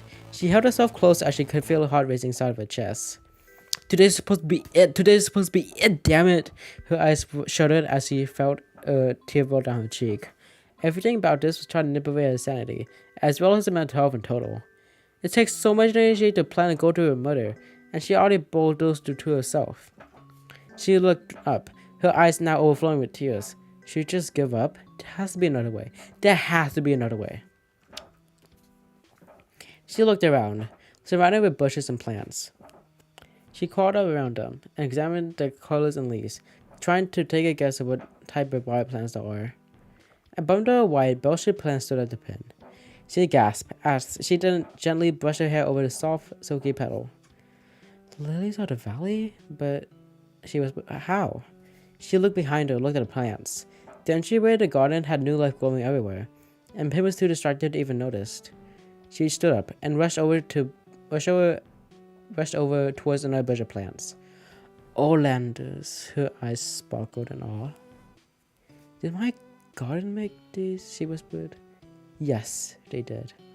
What? She jumped, her head rolling around. Yet there was no one. Rocky's limbs. They brought so much more life to the garden than we thought. Fires brought plants. Rocky brought some tasty and hazardous plants. Some that are safe to consume, others that are not. That's it, she yelled out. She took the knife out of her bag and triumphantly drew it down into her soil. She laughed and twirled around. I don't have to kill anymore. I don't have to use my knives and tools to cut open a contestant, she giggled. All I have to do is use one of those lovely plants Rocky helped me grow, and feed them to a special someone back in the crowd. She can't reject one of my meals. I'll simply lace it with one of those amazing plants. She stroked the bushes, and it looks like I have a new plant for my garden. She let a giggle escape her lips. Fire and Rocky won't feel so alone anymore. They'll get such a beautiful addition to the garden. Eh? Pin snapped open as he turned around, and she felt her entire body turn cold. Woody. He held the trowel in his hands, with a potted plant in the other, and his eyes stared at Pin. Horror, disbelief, and flower shining within them.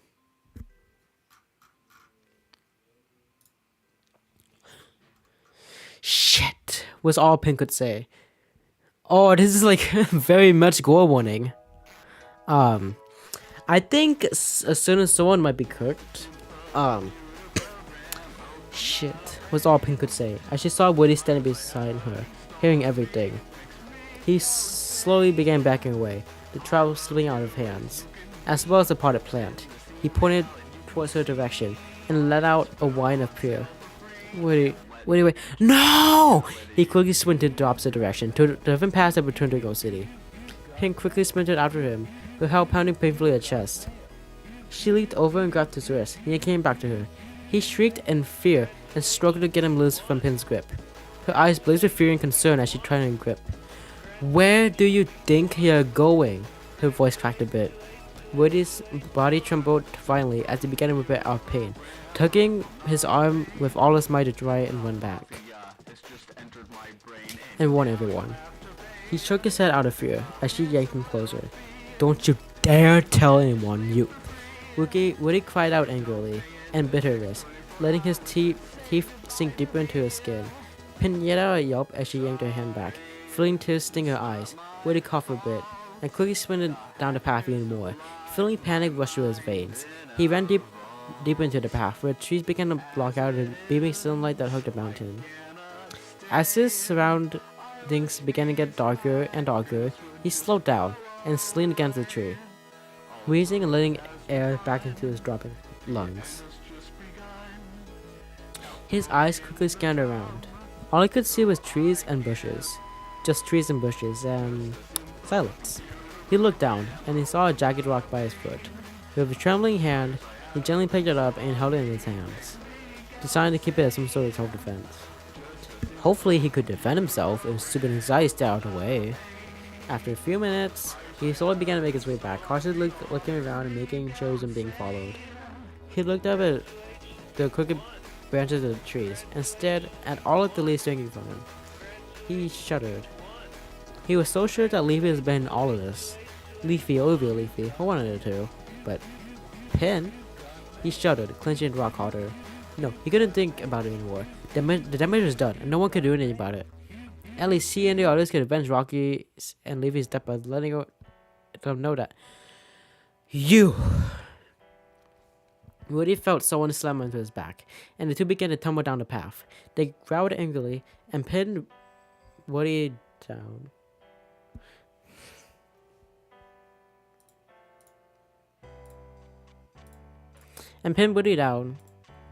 Where's that? Woody opened his eyes and shrieked once more. Seeing that was Pin, her wrist indented with pain marks and dots of cloud blood. Woody, I am begging you. Pin's voice trembled. Please, don't tell anyone. I'll stop. I won't hurt you if you just stay quiet. Woody's eyebrow furrowed together as she glanced at the rock in his hands. He remained silent, staring at her with a cold, angry stare. She let out an angry scream as she clenched his wrist even tighter. God damn it, speak, say something. Her voice echoed through the woods. Her eyes were widened with panic as she stared down at Woody. Her arms beginning to tremble.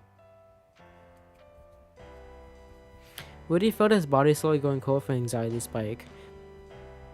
But he stared her down, more anger rising in his eyes. This seemed to weaken her, as he felt her grip slowly starting to loosen.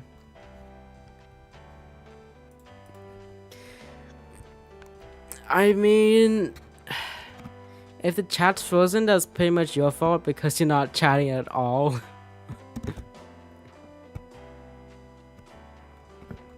Pin? Both pairs of eyes looked to the source of the voice, fear in one, and surprise in the other. Is that you? I heard a loud yell, and... Get out of here! This object didn't even have an escape to step out of the shadows before gas escaped their lips. Oh, They laughed a bit awkwardly. I see you guys are busy. No, wait, bye!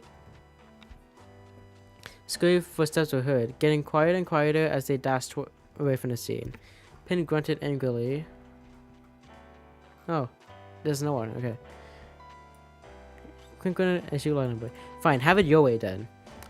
She looked at her side bag and slowly reached in to grab her knife. I'm gonna not look at chat.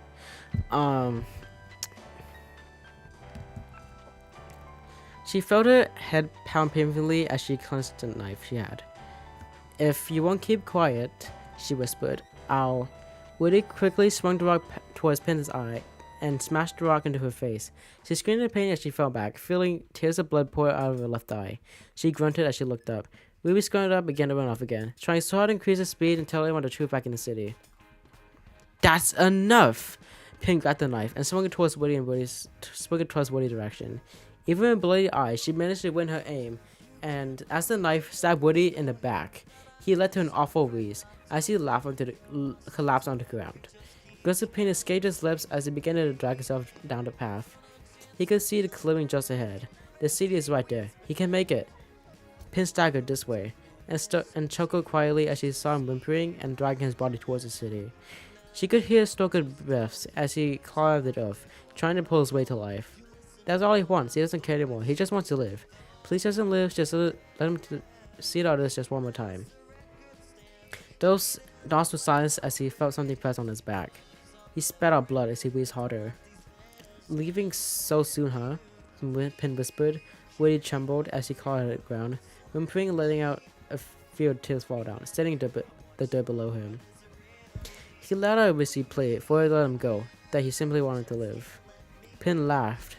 I was just like you, so scared. She leaned down towards Liz's level, so small. Woody shuddered as he felt Pin's fingers brush down his wooden back. She gripped the handle of the knife and grinned as she forcefully yanked it out. Woody let out a loud scream before Pin shoved his head into the ground. His scream becomes muffled as she laughed a bit. You know, you were always so annoying. She grabbed him up and tossed him down from her. across from her. He grunted as she tried to scuttle away from her. Pin quickly sat on top of... Damn! Kink. Okay. Pin quickly sat on top of him and held him down by the neck. "I'd love to fix that for you." She smiled, feeling a heaviness in her mind that simply blocked herself from hearing her speak, or even see what she was doing. She gripped the knife and dipped it into Woody's mouth.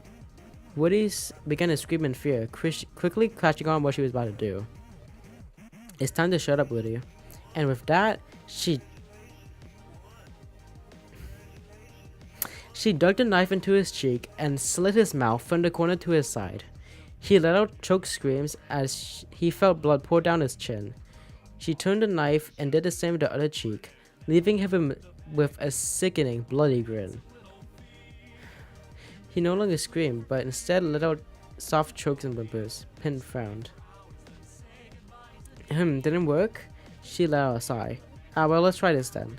She hovered the knife over Woody's throat before suddenly swiping down, leaving a large slit. Blood began to gush out of the open wound as Woody's eyes widened.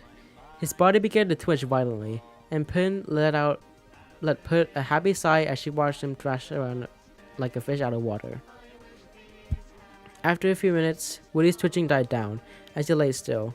Blood streamed out of his mouth, and his eyes stared at the sky, foggy and clouded with fear.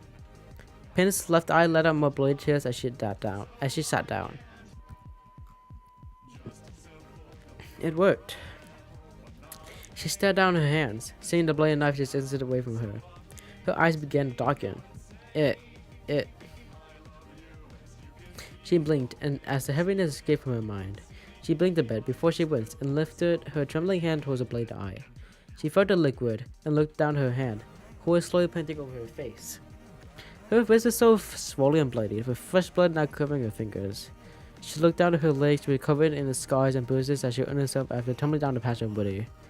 She then looked at Woody and felt her throat close up. She saw the blood that leaked from his body and throat and felt the fear that fogged over his eyes. She looked at his wrists, red and swollen, from the grip she had on him. Pin couldn't do it anymore. She leaned over and began to throw up, bleeding everything out of her stomach. In between, she let out gutting weeps and cries before she was forcibly cut off by coughing fits and more puke rising from her stomach. After a few minutes, she dragged her head up, her vision tilting and fading away from her. Her throat burned as the head pounded her questions to raise her pain. And she looked down. She was a complete mess. She couldn't hide any of this. The scars, the eye, the cuts. She gulped. There was only one thing she could do now. She grabbed the knife and slowly dragged it along the ground that Woody was lying beside. She felt her vision fade even more, and she clenched her teeth. She could do this. So, she scratched out the rest of the message before slowly putting the knife in Woody's hands. She curled his lifeless fingers around the handle and forced herself up. The entire world tilted around towards one side as she gagged. She grabbed her bag with the tools and slowly began to stagger towards the bright light. She felt the world tilt even more as more blood gushed from her eye. A tear slipped out of her good eye as dizziness hit her hard. She opened her eye and continued to stagger forward. Sorry. Pin wheezed a bit before she suddenly heard a voice echo and bouncing around her head. She looked up and saw two bloody blobs slowly growing and bigger around her. She tilted her head slowly. Pin! Her voice echoed again. She squeezed her eyes shut and then slowly opened them again. She reached out towards the colors, her limbs and striking growing heavier and heavier. Me. Everything slowly faded to black as Pin felt a sudden gush of wind blow on her face. The message, already echoing through the grounds of the earth. I'm so sorry. It was me. Okay, we're not talking about that topic. Golly gee, oh wait, that's the artist note.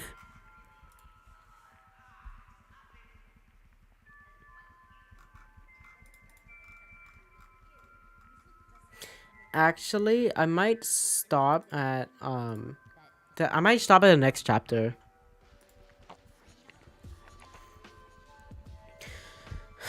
Muffled noises began to fill Pin's head as she furrowed her bright eyebrows together. She opened her eyes sleepily and could barely make out anything that was around her. All she could see was blurs, so many gray blobs, and every now and then fuzzy blobs moving around. She let out a dazed mumble as she slowly lifted her arm. She began to try and shift so she could lay on her side, but a wave of pain soon crashed onto her. She let out a yelp as she collapsed back onto her backside. The noises began to fade in more clearly. Pin! Pin! Take it easy. I think she needs more anesthetic, TB. Guys, relax. She's simply waking up. Let her adjust everything. You've dragged her up enough to a point where she could pass out again. Pin felt a pair of hands rub her arm gently. She let her eyes slowly open, and as her vision began to cheer up, she looked up. Corny's eyes greeted hers as she let a sad smile grow on his face. Hey, he whispered, moving his hand onto her cheek and stroke it gently. This made a wobbly smile grow on Pin's face as she closed her eyes and sighed. She liked this. Really liked this.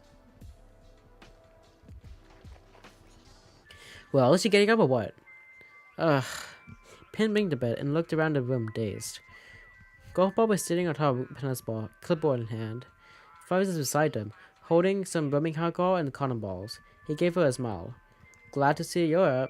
We thought you slipped to a coma with the amount of medicine to put into you. He placed the bottle back on the side table. We could already feel the effects of the medicine crawling in her, as the words quickly became more slurred and sluggish. Hold on.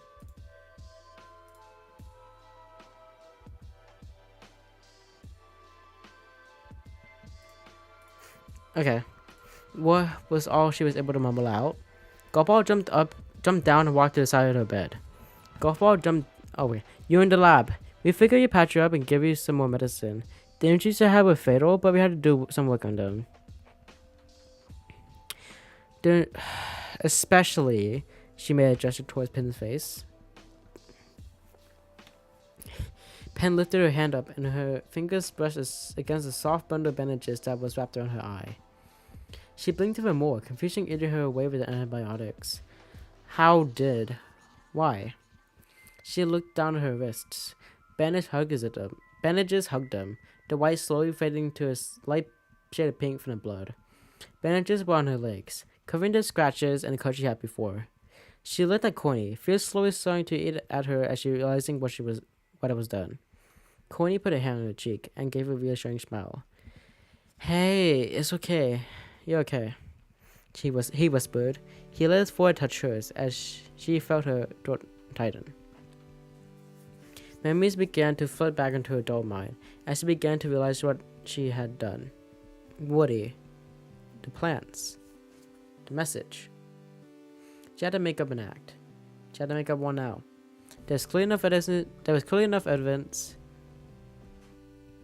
that could lead to them finding out that it was her. She closed her eyes for a moment before she suddenly sprung up, putting out a small act for the others. No, he's gonna find me. Her voice was panicked yet slow, not being able to speak well from the side effects of medication. She looked around and began to get up quickly, wincing in pain. He's gonna kill me, he wailed out. At this point, Corny and the others were all around her, concern and suspicion growing in their faces. Corny gently grabbed Pin's shoulders as she laid her back down with the cot. Whoa, Pin, take it easy. Corny gave GB a woody look as she sighed. She has to explain what happened back there. That was no accident this time, and she is the only witness. Golf Ball looked towards Tennis Ball. That was clearly planned and carried out. But are you sure we should ask her in this state? She can barely speak for Coin's sake. He made a gesture towards Pin, whose eyes closing and then snapping back wide awake. Her mumbles were as incoherent as her body trembled in fear. Golf Ball looked down at her and rolled her eyes. I guess you're right, she mumbled. Tennis Ball looked at the nose GB had and looked back towards Corny. Make sure she gets plenty of rest so the medicated Anastasia can wear more quickly. Don't mention about anything what happened back there either. We need to know what happened and we don't want either to forget or give it all away and speak it again. Oh no, don't mention anything about what happened back there either. We all need to know what happened and we don't want her to either forget or give it all away and not speak again. He instructed. Corny nodded as he held Pin's forehand, rubbing it slowly. I'll do my best. Corny sighed out. Golf Ball let out a yawn as she looked over at the clock on her wall. Perfect. The day is coming to a close. I think we could go for some sleep now. Flies walked over to Corny and put a hand on his shoulder. Keep an eye on her. I'm gonna head back before it gets too dark out there. Flies looked at Pin, who was still mumbling, but her eye closed. Corny nodded and looked at him. Thanks, Fries. Be careful out there. His voice had a sad tone to it, as Fries sympathetically patted his back before making his way out of the room. Golf Ball let him out, rambling on about how if he were to see anything, to haul ass back at him. Tennis Ball began to walk out, but was stopped by Corny's weakened voice. This is my fault. Tennis Ball turned around, a confused expression on his face. This is my fault. Corny looked at him, his face dark and exhausted. I should have went with her to the garden. I shouldn't have let her go alone in the situation. His voice began to wobble as he looked back at Pin. Tennis Ball walked by and stood by Corny, a sympathetic expression on his face. Corny, none of us knew this would happen. He looked up. Although with the situation, he stopped as he noticed Corny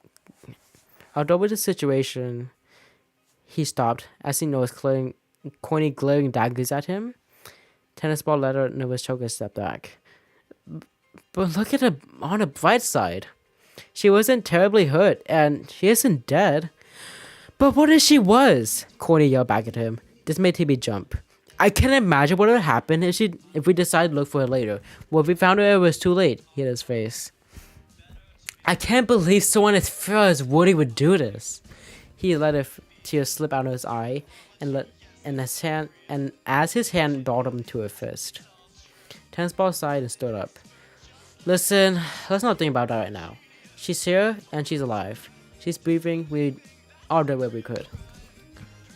He stopped. But don't blame this on yourself, Corny. This kind of craziness would have happened anyways. And who knows? Maybe it wasn't Woody who did it. He closed his eyes and thought. Maybe someone else did it and tried to kill. Don't! Corny put a hand up, silencing Tennis Ball mid-sentence. Just don't remind me. He mumbled.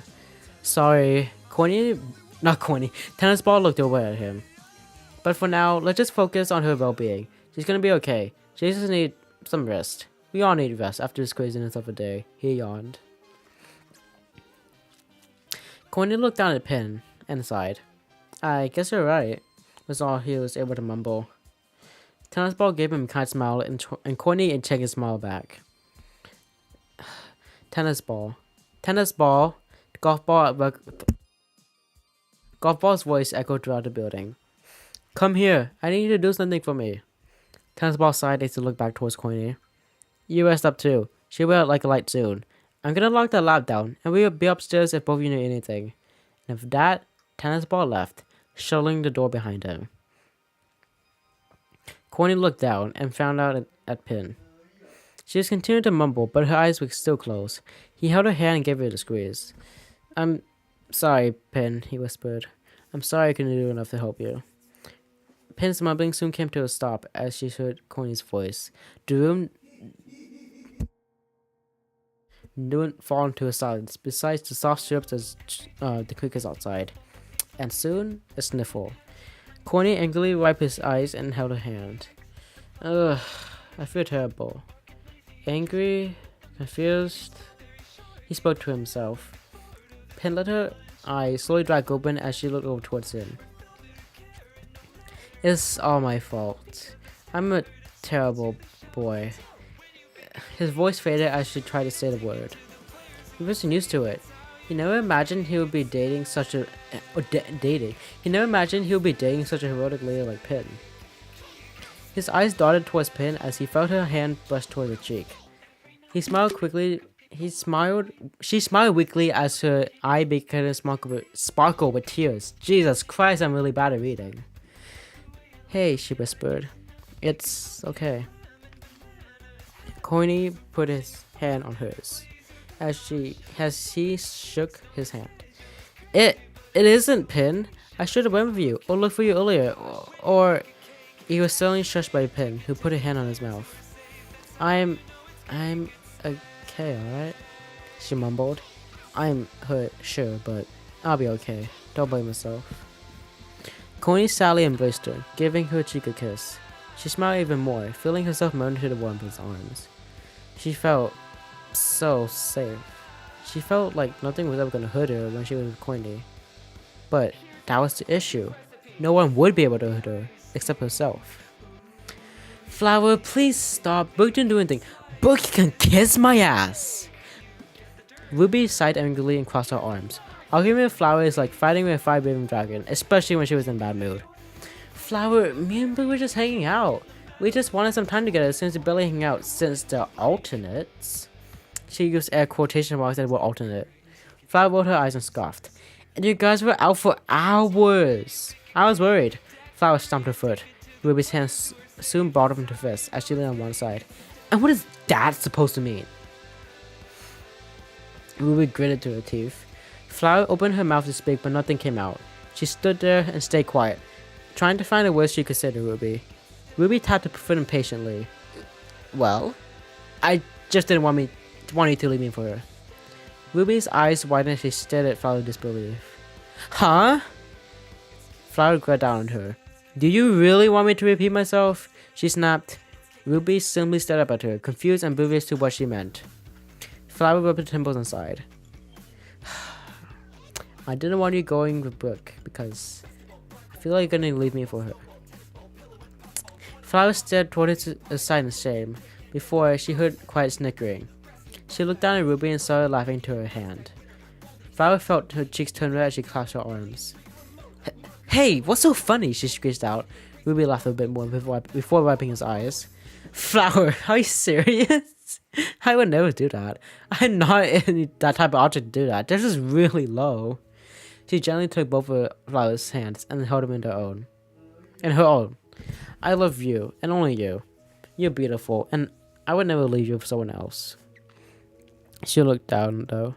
But I want you to let me do this on my own. Like, let me hang out with my alliance and my friends without worrying so much. I just want you to trust me because...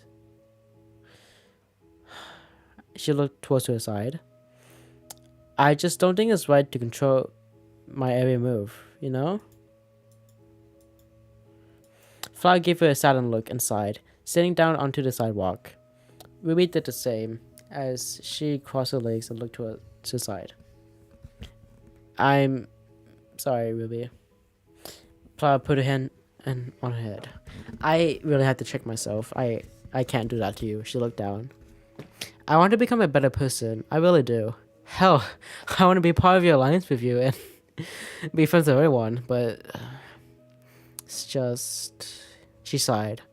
Ruby patted her back and gave her a reassuring smile. Hey, I understand. I know change is hard. I know you're trying your best to become so and be even better, but there's gonna be times where the others just don't believe you. She looked across the street towards the woods that are a bit distant. Trust me, I try my best to not slip up and make mistakes anymore for the sake of the alliance, but sometimes I slip up and just have to do it, everyone yelling at me. Flower looked up at Ruby and put a hand on hers. Ruby looked down and a small smile crept up around her face. Flower giggled. You're cute when you're flustered. Stop. Ruby gushed and giggled even more.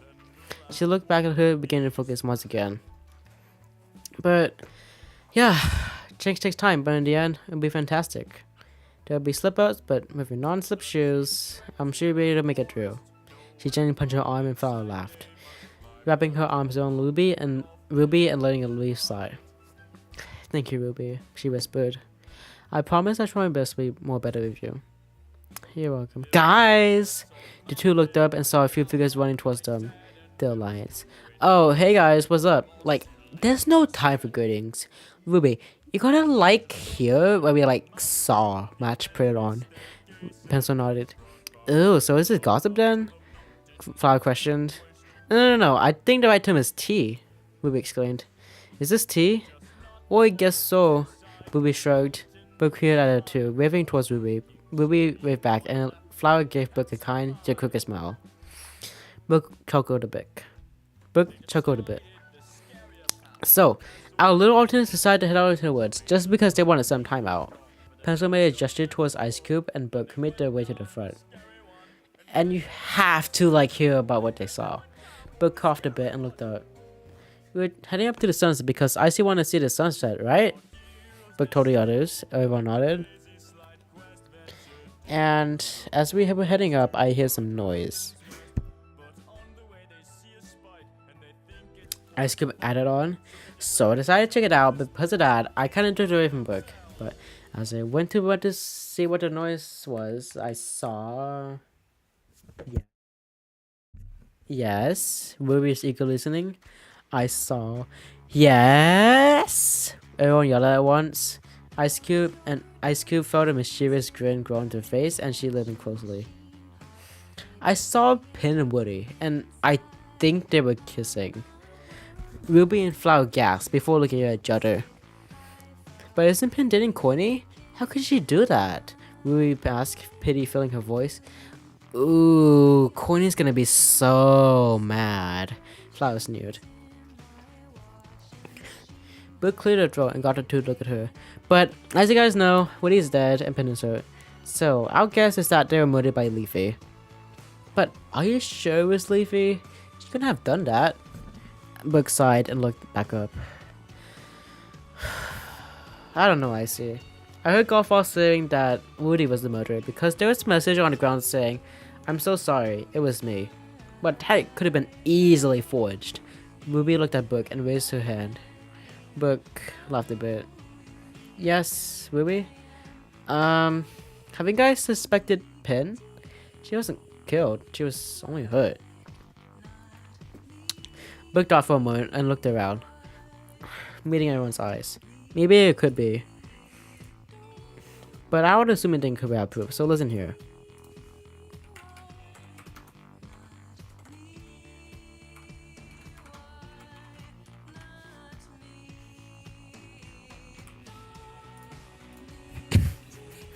Everyone leaning close.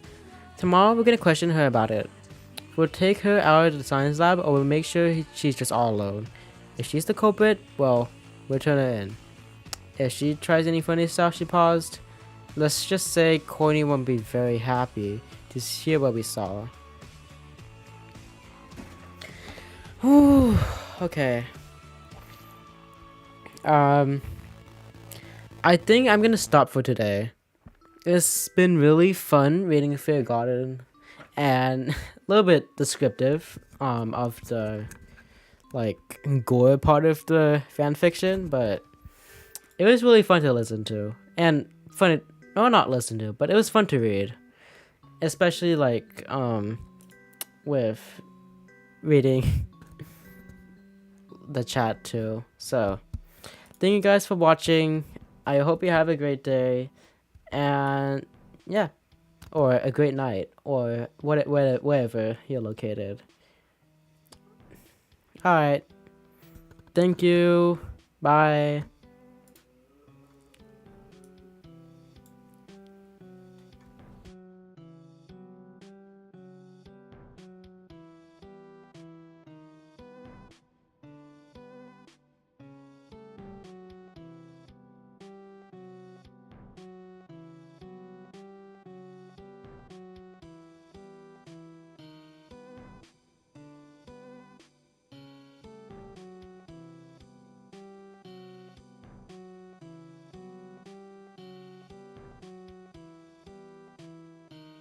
Both of you know anything. And if that tennis ball left the door, both of you know anything. And if that tennis ball left the door, both of you know anything. That tennis ball left both of you know anything. That. Oh no, it's echoing. Okay.